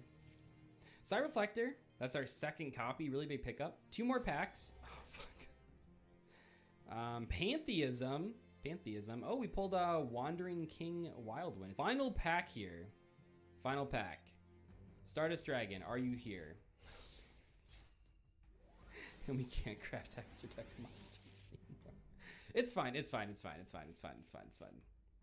Yeah, we're just playing Colossal Fighter Assault mode this week, I guess. Let's get to deck building. YouTube! I have presented a abomination of an Eldritch deck, if we can even call it that. It's kind of vampires, it's kind of Eldritch. You know, we did pull the Golden Lord, and I've decided to use my craft this week on Pancratops, who I am not allowed to play because we can only play 1 Ultra, and I'm going to go with the Golden Lord, obviously. But as the winner of last week, I get a main deck cards craft, and you might be wondering why not craft something I can use this week. Well, I think going for the long haul and, you know, winning the season, rather winning the battle is most important. Although it would be really funny to make Doug lose 4-0 in week 2, right? So that's our craft. As for the main deck, I mean, just kind of playing all the good zombies, quote unquote. And yeah, as many Eldritch cards as I could get my hands on. All right, that's basically it. Just a bunch of the staples from the structure decks. We have some vampires, some zombies, some Eldritch cards, and randomly threw in a Winda because it floats into the low rarity Dolphin. It's quite hard to build a good, competent deck in Sealed. Never mind building a good, competent deck in Sealed with only 1 Ultra and 2 Supers. All right, this is going to be absolutely insane and broken or completely useless. Let's jump into the duel. Okay, here is our deck. Oh man, yeah, we had a tough time this week. I think we actually have a lot of good engines going for next week, but with the restrictions for today's episode, with only 2 SRs and 1 UR, it's kind of hard to play all these archetypes. So we have built Super Quant Assault Mode Spiral. It is certainly one of the decks of all time. Our craft is going to be E-Telly, which can either go into the Side Reflector for the Hyper Psychic Blaster combo, or we can go into Blue Layer and actually make some real plays. But will we win this episode? I'm not entirely sure, but we do at least have some interruptions that we can draw in turn 1 to hopefully prevent the Ritual Beast combo. Let's get into the games though and see how it goes. Okay. Let's have a read here at these cards. Interesting. Okay, so I'm going to reveal my strategy. I will begin with Normal Summon Elder. Vampire Retainer. Oh, you did it. Okay, okay, okay. Yep. You know what all else these is cards are low. pack, I do know it's in this pack, yeah. Oh man, okay. Do you know how to play these cards? Vampires? Yeah, remember, yeah. I think we played Duel Links at the same time as each other when like got into it at the same time. Yeah, Vampires so really I have a pretty big good. idea. Okay. We're gonna activate Scourge. He's gonna bring back the familiar and activate its effect when special summoned. Yeah. To search for a vampire spell and trap cards. This is kind of crazy. I don't really know what to get here because I didn't pull Takeover, which is the best one. Oh. Hi, editor. Vampire's Desire. Yeah. Okay. Alright, so I send a monster from my deck to the grave with a different level. Mm-hmm. Yeah, so let's just send the familiar. Yeah, this is terrifying. I don't actually know like the rarities of a lot of the vampire cards in this game. So I'm not really sure what I'm supposed to be watching out for. That's fair. That. Oh, that's cool, because then it doesn't get banished because you revived it with the Yeah, because I brought it back with Scourge. That's cool. Yeah, alright, so I guess this just kind of sets me up for next turn, kind of. Yeah, you have like a lot on the crackback here. Oh, you do have Shadow. Okay, so that is only a rare. I'm pretty sure every vampire card was under SR, except for the only important one that wasn't was like some of the trap cards. And I think Fraulein, that one was, I get like the honest. Yeah. Okay. I'm gonna special summon. Okay, I was gonna say, whoa, Evil Swarm, but no. You are just playing Mandragora, I do recall. I will use this. Okay, wait, were you on this last week? I don't remember. You had some quantum. I did have some. Are you just playing the same deck again? No. No, the deck is considered. Right. Wait. Whoops. It's okay. It's okay. Crisis averted. Holy shit. Good thing you can use both those effects in the same turn. Whoops. All right, white, green, and blue. Yeah. So I just randomly pick one, I see. Yep. Always click the middle. Okay, I could deal with that, I think. So now we go white chain link 1, blue chain link 2. Should I be scared? No. So I'll return these 3 to the deck.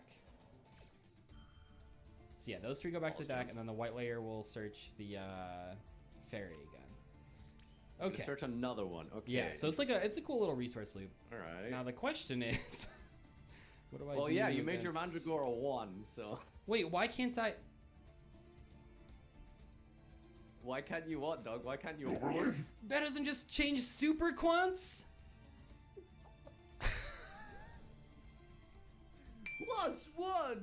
No. That was a misclick. No. What happened there was that I clicked the effect, and then that came up as the first effect, and I just clicked it. I just thought the first effect was I thought it was just the lone fire.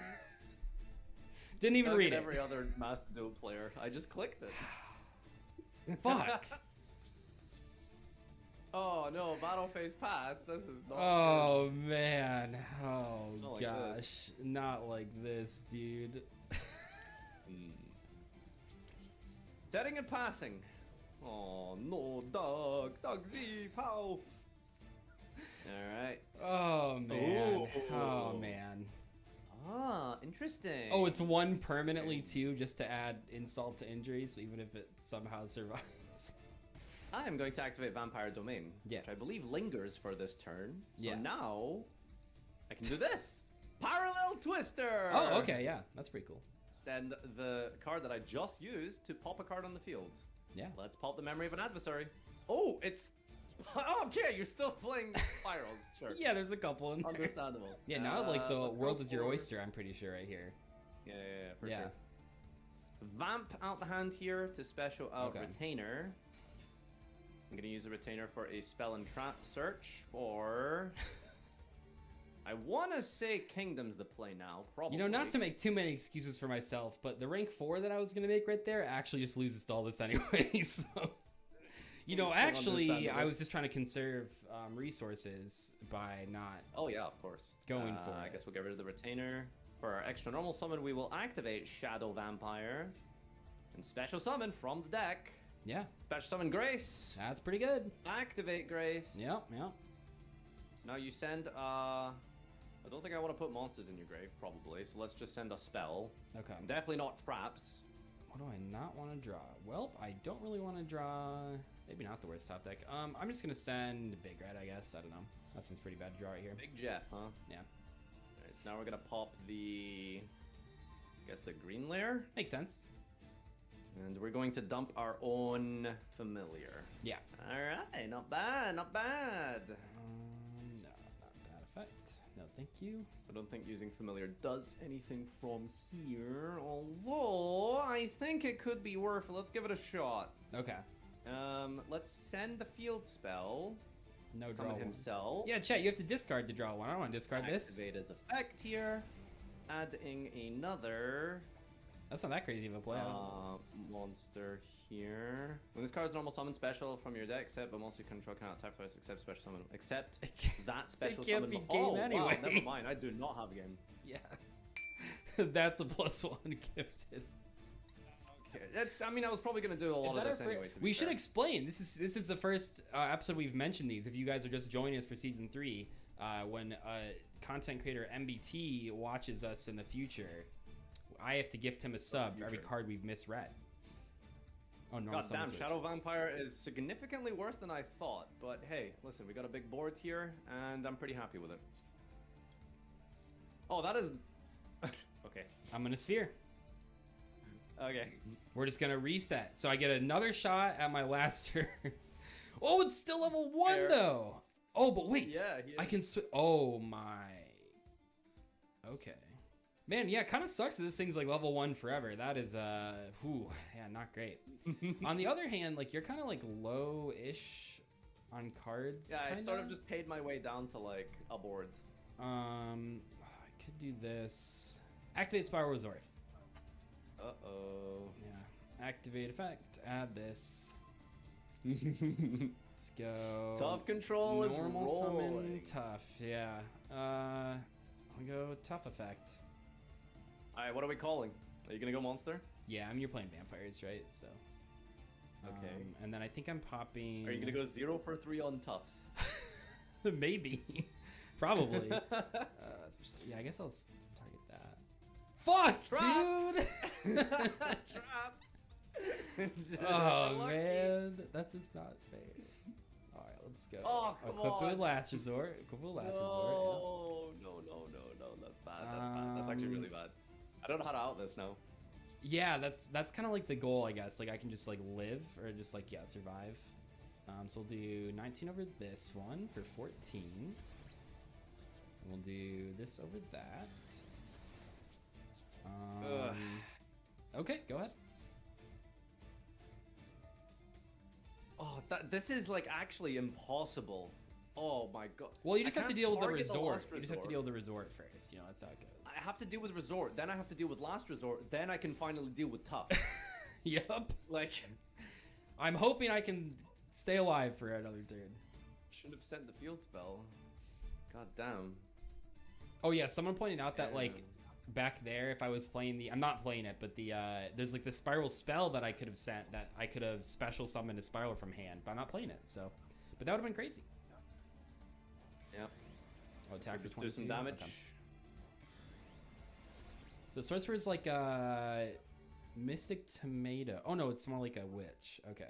Who Okay, would win? pass it up. An entire undead army or immortal army, or one spiral tough? Just chilling. Okay, so I can't remember the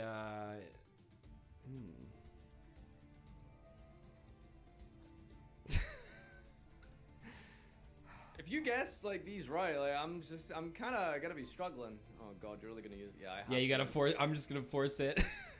Yeah. Yep. Alright, let's take out with Ballista Squad. the Oh only really? targetable card on Tributing the field. sorcerer. I'm surprised you didn't want the float. Oh shit! Hit the plague. Okay. You got it correct. Okay. Yeah, I mean, correct when it didn't matter, right? Let's go. Huge. White layer Yep. effect. The other effect, I almost did it again. That should not be. I'm just gonna say it right now. That should not be the. Oh, you know what it is? How many excuses can I make? When you don't control a monster card and you use the white layer effect or the fairy effect, it doesn't even give you the option of that level modulation. You have to control other monsters. So that's why I just like clicked, etc., etc. Cope. Oh no, not the big one. Yeah, the big one. Not So the this biggest one can send to become the same Not good. attribute and level. So I will do that. And I will use this. So let's go return these three. I just feel like I don't. Does it draw? No, not quite the good avarice. Yeah. Yeah, no effect. It's It's level 4. level Okay, 4, let's though. go attack this one. Keck by boards. Have you played any hollows yet? I don't think so. What the fuck do you have in hand? No, you do. What? I don't know if it's worth summoning, but Set 1, go ahead. Okay. Mm. I have clawed my way back. On the back of one Kind of, spiral yes, cloud. kind of. Yeah? We know his draw too. Bruh, that's Oh, right. no. We revealed it. It's plague. I want to take 400 or I want to deal 100. I probably just wanted to put this in defense. Okay, the wall is too small actually. That's kind of free. I should have left an attack. That's fine. I don't know if it'll like really matter. My guys are like pretty big. Okay, I can't do anything. wish It's I tough. Oh, I could do. That doesn't really accomplish anything. Okay, let's go this. Yeah, I'll just keep calling monster. I'll hit the slime actually. Nice. dear. Oh, Phantom Skyblast. Okay, I got it. Holy shit! Holy shit! Holy shit! I can't believe it. I can't. Oh my gosh! How? You have. Oh my god! 24 exactly. Holy shit! Game 2. Oh boy. You took it down with tough control, baby. Tough control. Yeah, the Spiral Resort was the top deck of the century. This is okay. Yeah. Go for a little humble T-pass. Okay, here. okay. I cannot make fun of that. I've done that many times. Boy, when you look at these types of hands, it's like, yeah, we put those cards in there. Let's go. I don't know how I keep drawing this. You love that card, don't you? Yeah, I've drawn it like 3 times in 4 games. That's kind of crazy. Then I'll go normal summon my boy, his green layer. Okay. Sure. So I feel like that face down is the vampire sorcerer. I feel like that's what it is. So I think I'm actually just going to play it safe. And go for this. Super Quantal. Mech Beast. Right, so what does this guy say? Because can't tank unless it has material. Once per turn, detach one turn of the face. I'm also change the face down. This effect can be activated during the turn. You can attach a super quantum from your hand or field. This card is material. Sure. And then I'm going to go set 1, set 2. Go ahead. Oh, this little piano plays something. Go and snipe. Oh my gosh. Oh, jeez. Yeah, that's pretty fucking. Oh, what sorcerer? Go for this one. Oh, okay. I don't like that. That wasn't good. Man, you didn't care about the rank 4 monster? No fucks given. That's actually kind of terrifying. That you're, that's really scary that you're caring about the background. I guess like Book of Moon effects aren't actually that good against like main deck monsters that you're playing. Let's get rid of this. Bye. Oh yeah, that would explain it as well, wouldn't it? Go for the Sork effect here to perform a summon without tributing. Yep. And use the effect of our Shadow Vampire. Shadow Vampire. Go for Retainer to like get Retainer is the dog. Familiar is the bat.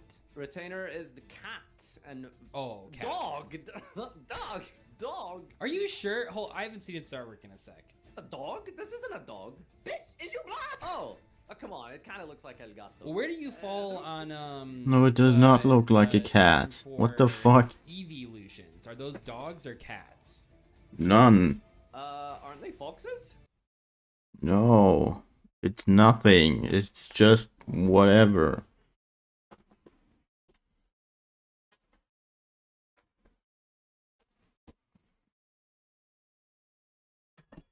Eevee is nothing. It's made up. I guess I'm on the furry spectrum. I thought they were. Is that not true? I guess they're Are people think they're foxes? I don't know. I just saw this this thing that was like someone had done a poll, like a Pokemon tuber had done a poll that was like a line, dog on one side, cat on the other side, and people voted on which ones they thought were cats and which ones they thought were dogs. But honestly, fox makes way more sense now that you're saying that. That's kind of what I thought it was. Okay. All right. Whoa. See, really wanted to hit the good back crow, but we got Windblood. Okay, to be fair, you're kind of minus hard here. What? I'm not minusing. You don't mill. Well, I mean, you have 1 card in hand, Doug. Yeah. Yeah. But you would have sent the bat, which would have gotten more searches. Yeah, I know. It was probably correct. It's just it didn't feel good. I'll be honest. It didn't feel good. Yeah, for sure. Oh my gosh, this is oh yeah. Oh, one of those hands, huh? Yeah, one of those hands. One of those. What are those? Oh, what are those? All right. Shadow Vampire. Actually, let me think. What am I going to summon here? So I'm going to... Yeah. Oh, this is a fat turn here, Doug. Watch this. Oh, you have another Shadow? Over the oh, yeah, this retainer. is fucking crazy. Yep. And we're going to go Vampire Summon. We're going to go for Scourge. And now Scourge gets to activate. Oh, that's like another step, yeah. And he's going to bring back the Retainer.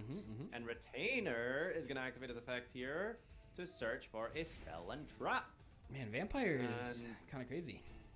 Whether you like it or not, Doug, I will be resolving this desire. Okay. This one's fine. Alright, we're gonna dump something here. What rarity is the... Because clearly you don't have it at this point. What rarity was the counter trap? I think it's a super. Okay. Yeah, I'm pretty sure it's super. Familiar? Oh, you already had it. Okay. This is... another monster yeah, this is pretty good. It is strong. Man, they really should Uh, just print a vampire tuner monster. Wouldn't that solve, like, make this deck like 100 times better? You want Ghost or something? Oh, really? I think so. He's not. He's in the game, but he's not in the pack. Oh. All right, Scourge, Punch, and Pass. Wow, this is like really, yeah, that's a lot of monsters. Hellstorm? Let's draw a card. Last turn, Doug. You better have something good. Yeah, no, I think I'll just go to game. Yeah, because I saw a vampire vamp in your deck, right? Yeah, I did. Yeah, I did. Yeah, I'll skip. I'll skip. Running it back with the Vampy boys. Yeah, Let's yeah. go. Okay. Game 3. Let's go. That's a good start. Yeah, it is. I will take this. That's See, it defaults to the Lone Fire effect, so I've used this card like a few. Didn't see he had vamp. Please no misclicks in game 3, Doug. Please. Yeah, no. There's no misclicks when you don't have a monster. It only gives you the option for the Lone Fire, so we're good. Maybe blue, one time green. I'll hit something besides Green Layer. I don't. Is that good? Like I've no clue. Like, don't they have good grave effects? I get Who do Green you Layer's want to like hit? fine. I assume white. I think white's. I don't know. I guess green isn't that bad to hit. I think they're all just kind of like underwhelming. So it just always feels bad. True. Yeah. Just underwhelming cards. That is kind of the portion of the season that we're in. You know, episode 2. Just everything just feels a little. Nah. Yeah, a little. Whoa. Oh, hang on. I mean, yeah, it's. We're not making great computer, are we? Like, oh shit, discarding tough. Yeah. What is your discarding hand to be tough. discarding tough, Doug? It's tough. It's tough out there. Yeah, It is set little these tough. 2 good. Oh, 2 back row as well. Okay, nice. Yeah. So. God damn. All right, there's It's one keep super tough sick or draw keep here. the Lone Fire, I guess. I mean, I think this is like one of the better hands that I can draw, to be fair. But couple of plays here. Let's blow this now. I think this should happen this turn. Dude, you're so good. Get this out of here. Yeah. Just curious about. Is Jack gonna be like, back why did you row. draw a card again? You know, that's crazy. Yeah, that last game, my chat was like yelling at me for not discarding the Lone Fire Blossom to draw a card with Green Layer. Like the turn before, like I summoned the Lone Fire Blossom to like put that 2400 monster on the field. Like, yeah, Green Layer not as good as the other ones, chat. It does have, I don't know why it has to draw or discard to draw, but it does. God, people are gonna absolutely hate me or love me for this, but I'm gonna take it slow, and I'm gonna go with this. Wow. The going second T set. Yeah, no, let's go all in. Yeah, there we go. All right, All in. Keep it nice and slow. Huh. Yeah. Well, what if one of those is like? Yeah, I was thinking about. Yeah, I feel like the second one's a bluff, so I'm just gonna hit the first one. Nice. Okay. All right. The first one you set like instantly, and then you thought way too long on that second one. So I'm not feeling that one. Let's go normal summon this. Activate effect. Yep. Okay. That's fine. Can we hit? I guess green is like fine to hit. I don't know. They're all, yeah. It's just none of them are like super impactful because you don't have red layer. But I think yeah. Always middle, baby. Again. Is it not randomizing for you? Is that why I keep getting green? Wait. Hold on. Is it giving them to you in the order that I'm clicking them, and then you're Well, are clicking you clicking them in the same order? Because I've always clicked the middle one. Well, yeah, because in the deck they're in the same order because they're ordered by level. I mean, I'm pretty sure it's random, right? Yeah, it should be. It should be. Like, definitely. But what if it's not? You know?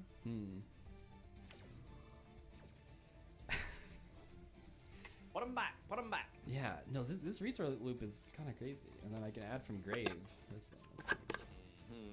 Gosh, is that just another vampire sorcerer? I'll pass. Interesting. Yeah, I'm just not willing to. Okay. I don't know. I'm just not willing to crash into sorcerer, and like even hitting familiar or retainer, both those are pretty bad. Rocco. Peekaboo. Now, the question is, what do we pop here? I mean, do we go off the back? Have to do Why this? are you protecting? No, it's because No like way. the destruction and the mill, those are so good. Like it's literally just like Minerva. That is so funny. All right, well, Man, Raico's crazy in your deck. I pray for you. Yeah, I go Rage. Shadow Vampire. Vampire. That's fine. That's okay. That's fine. Oh, he's letting me resolve Shadow Vampire. That is interesting. You see, not all chainables are good in every situation. You know. Okay, fair. Yeah, let's get the retainer out and Okay. activate his effects. Yep. Just search for a spell and trap cards. Yep.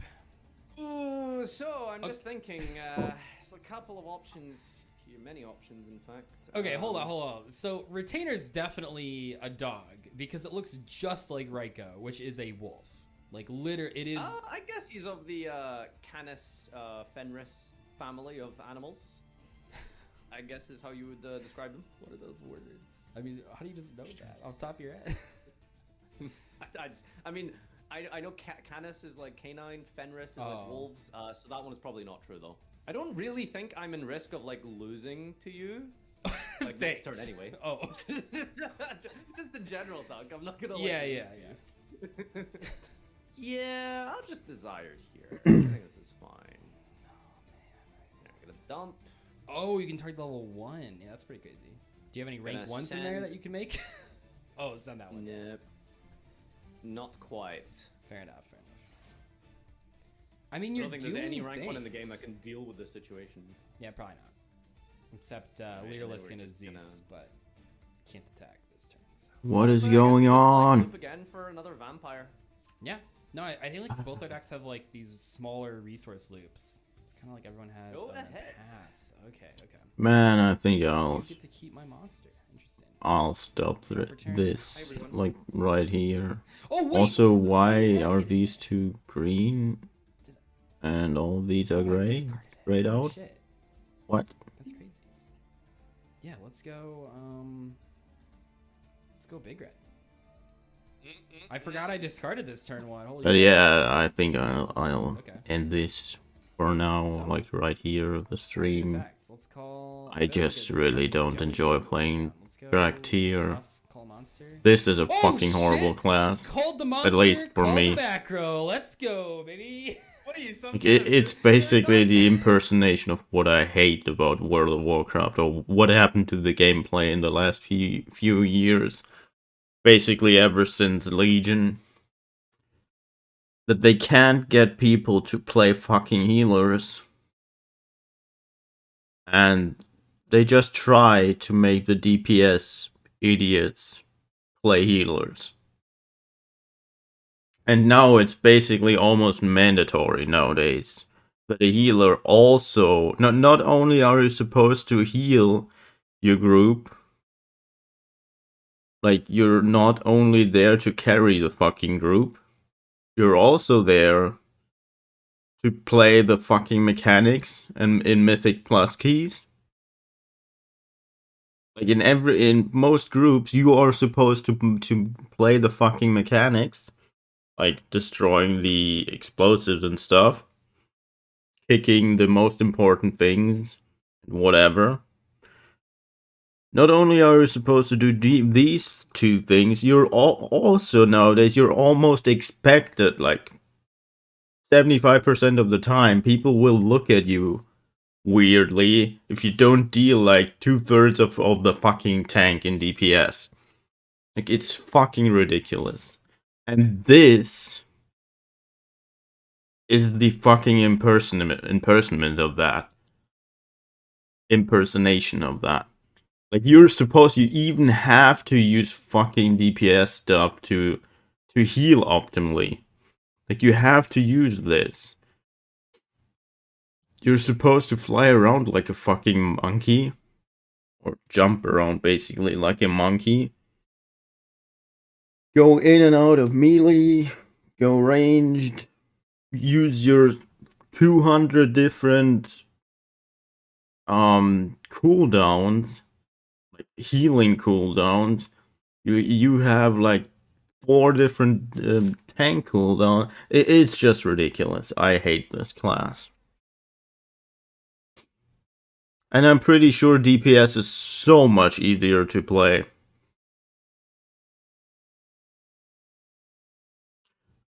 all I have seen so far about the DPS actually doesn't look all that bad, but healing is fucking ridiculous. Especially because you have so many different ways to heal. Like this class is actually not that good at healing. This class is good at preventing damage. Like, it's basically an even more complicated Discipline Priest. Which is ridiculous because Discipline Priest already is so fucking hard to play.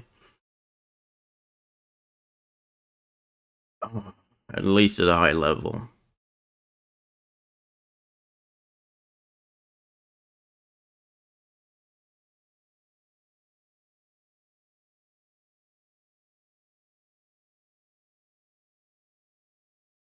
Like, even not only that, the worst thing, or another thing is, you not only have to manage your mana, which is what healers do, you also have these fucking stones, or whatever they are called. The direct tier resource system. That's another thing on top.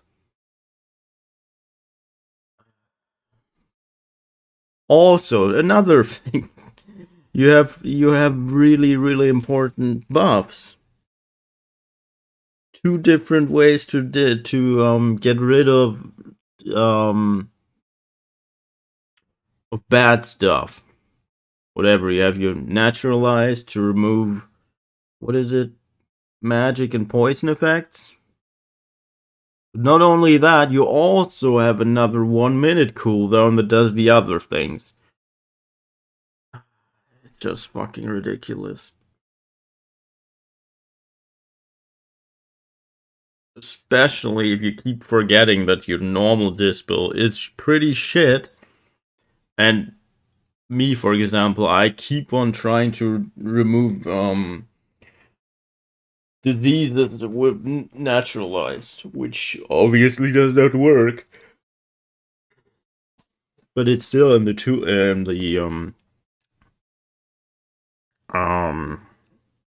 UI, it's like you can see that you can dispel them because you can, but not with your normal one. You have to use the cooldown.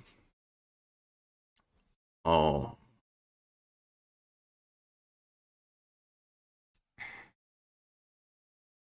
And on top of that, it just doesn't stop. Like, I have not even, like, I'm not even using these, and there's another one coming up that are like movement buffs and like CC. Like, these 3 are just CC from, oh wait, actually hover.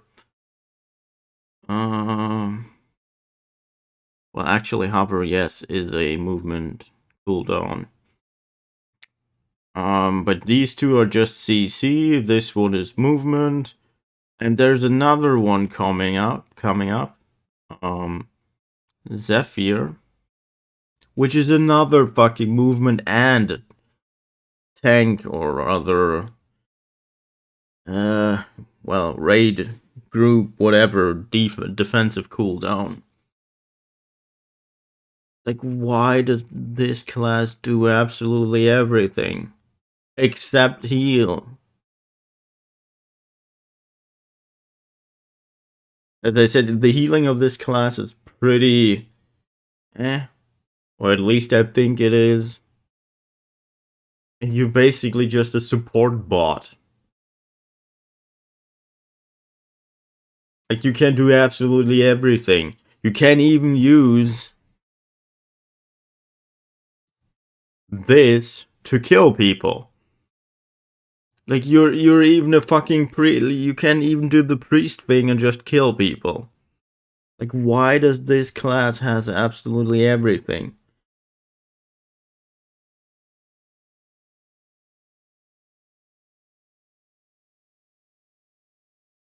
You can also do this, just to use it as for movement. And then you can do... Wait, that doesn't actually work? Well, this works.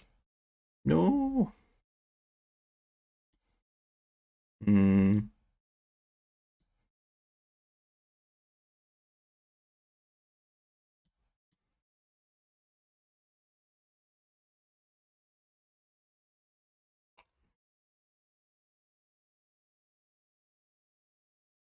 Well, you can use this for movement as well and just fly to your target. And you can do, where is it? There.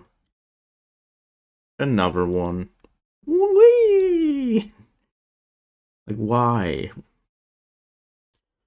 Why does this class do absolutely everything possible ever? Why do you have to have 25 different buttons to not heal well? Uh,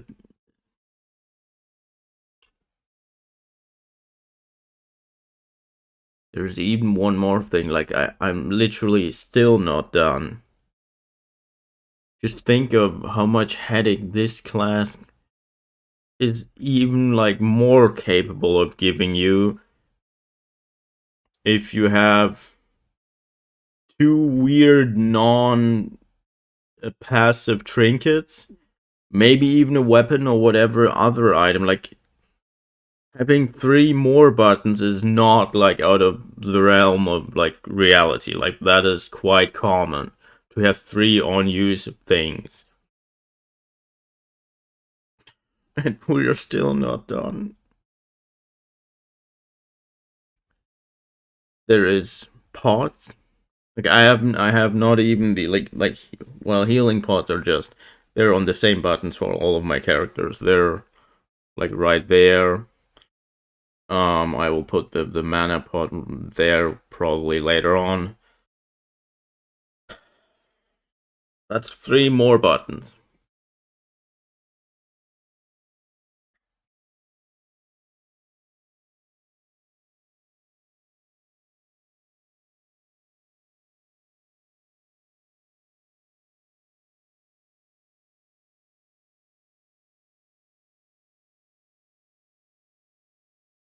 And I still, as I said before, I still haven't even bothered with these 3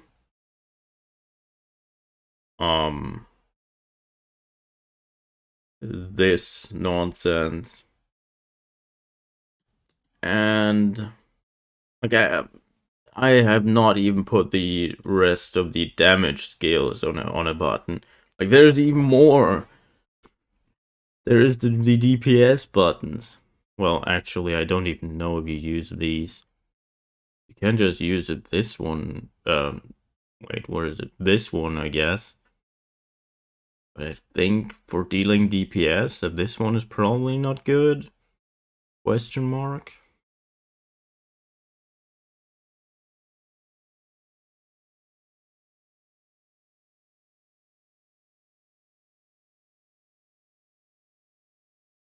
Yeah, this one costs like more than double the mana. Well, it deals almost 3 times as much damage. Oh no, wait, that's healing. It deals... It's actually almost the same. Yeah, but whatever. This is single target. This is, well, cleave damage. So in dungeons you would probably use this one. Mostly. Just hate this. And as I said, you have to use 2 very, very weird buttons no matter what you do. Like, if you want to heal, you have to use this,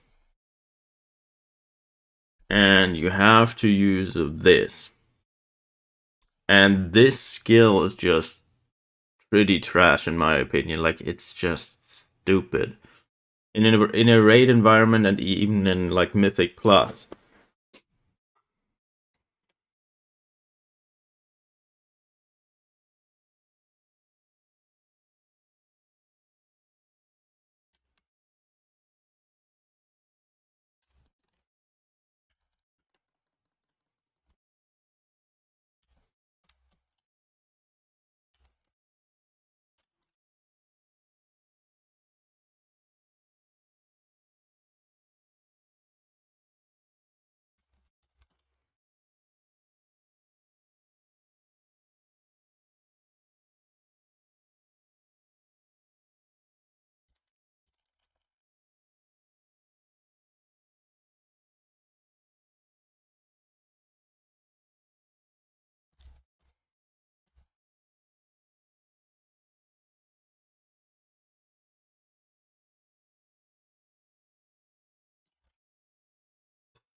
Ding.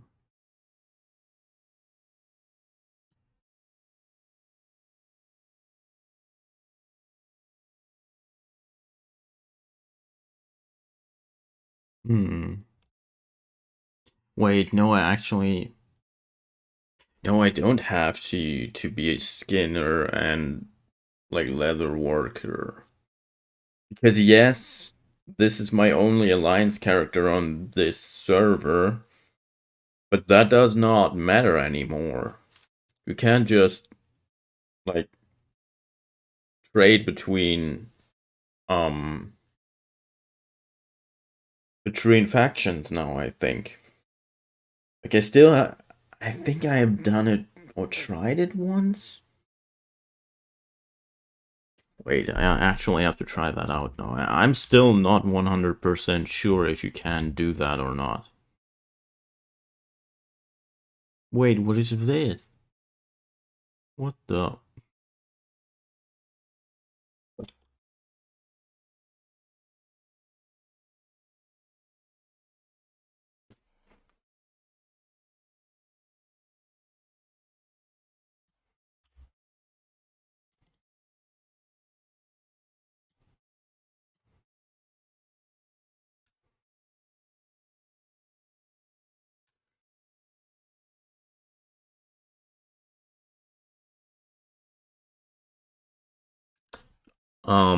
Yeah.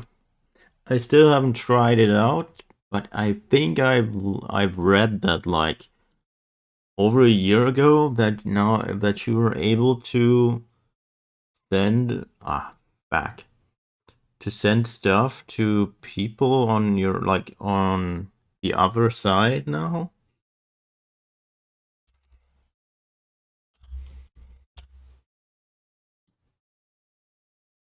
Yeah. That does work.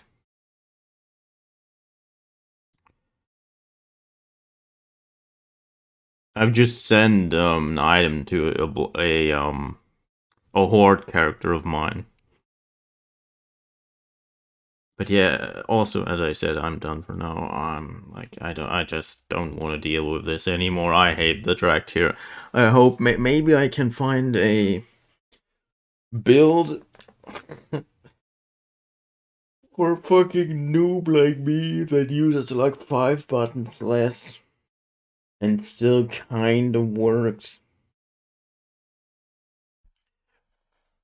Actually, I just thought about like the fact that I am still not fucking done with complaining.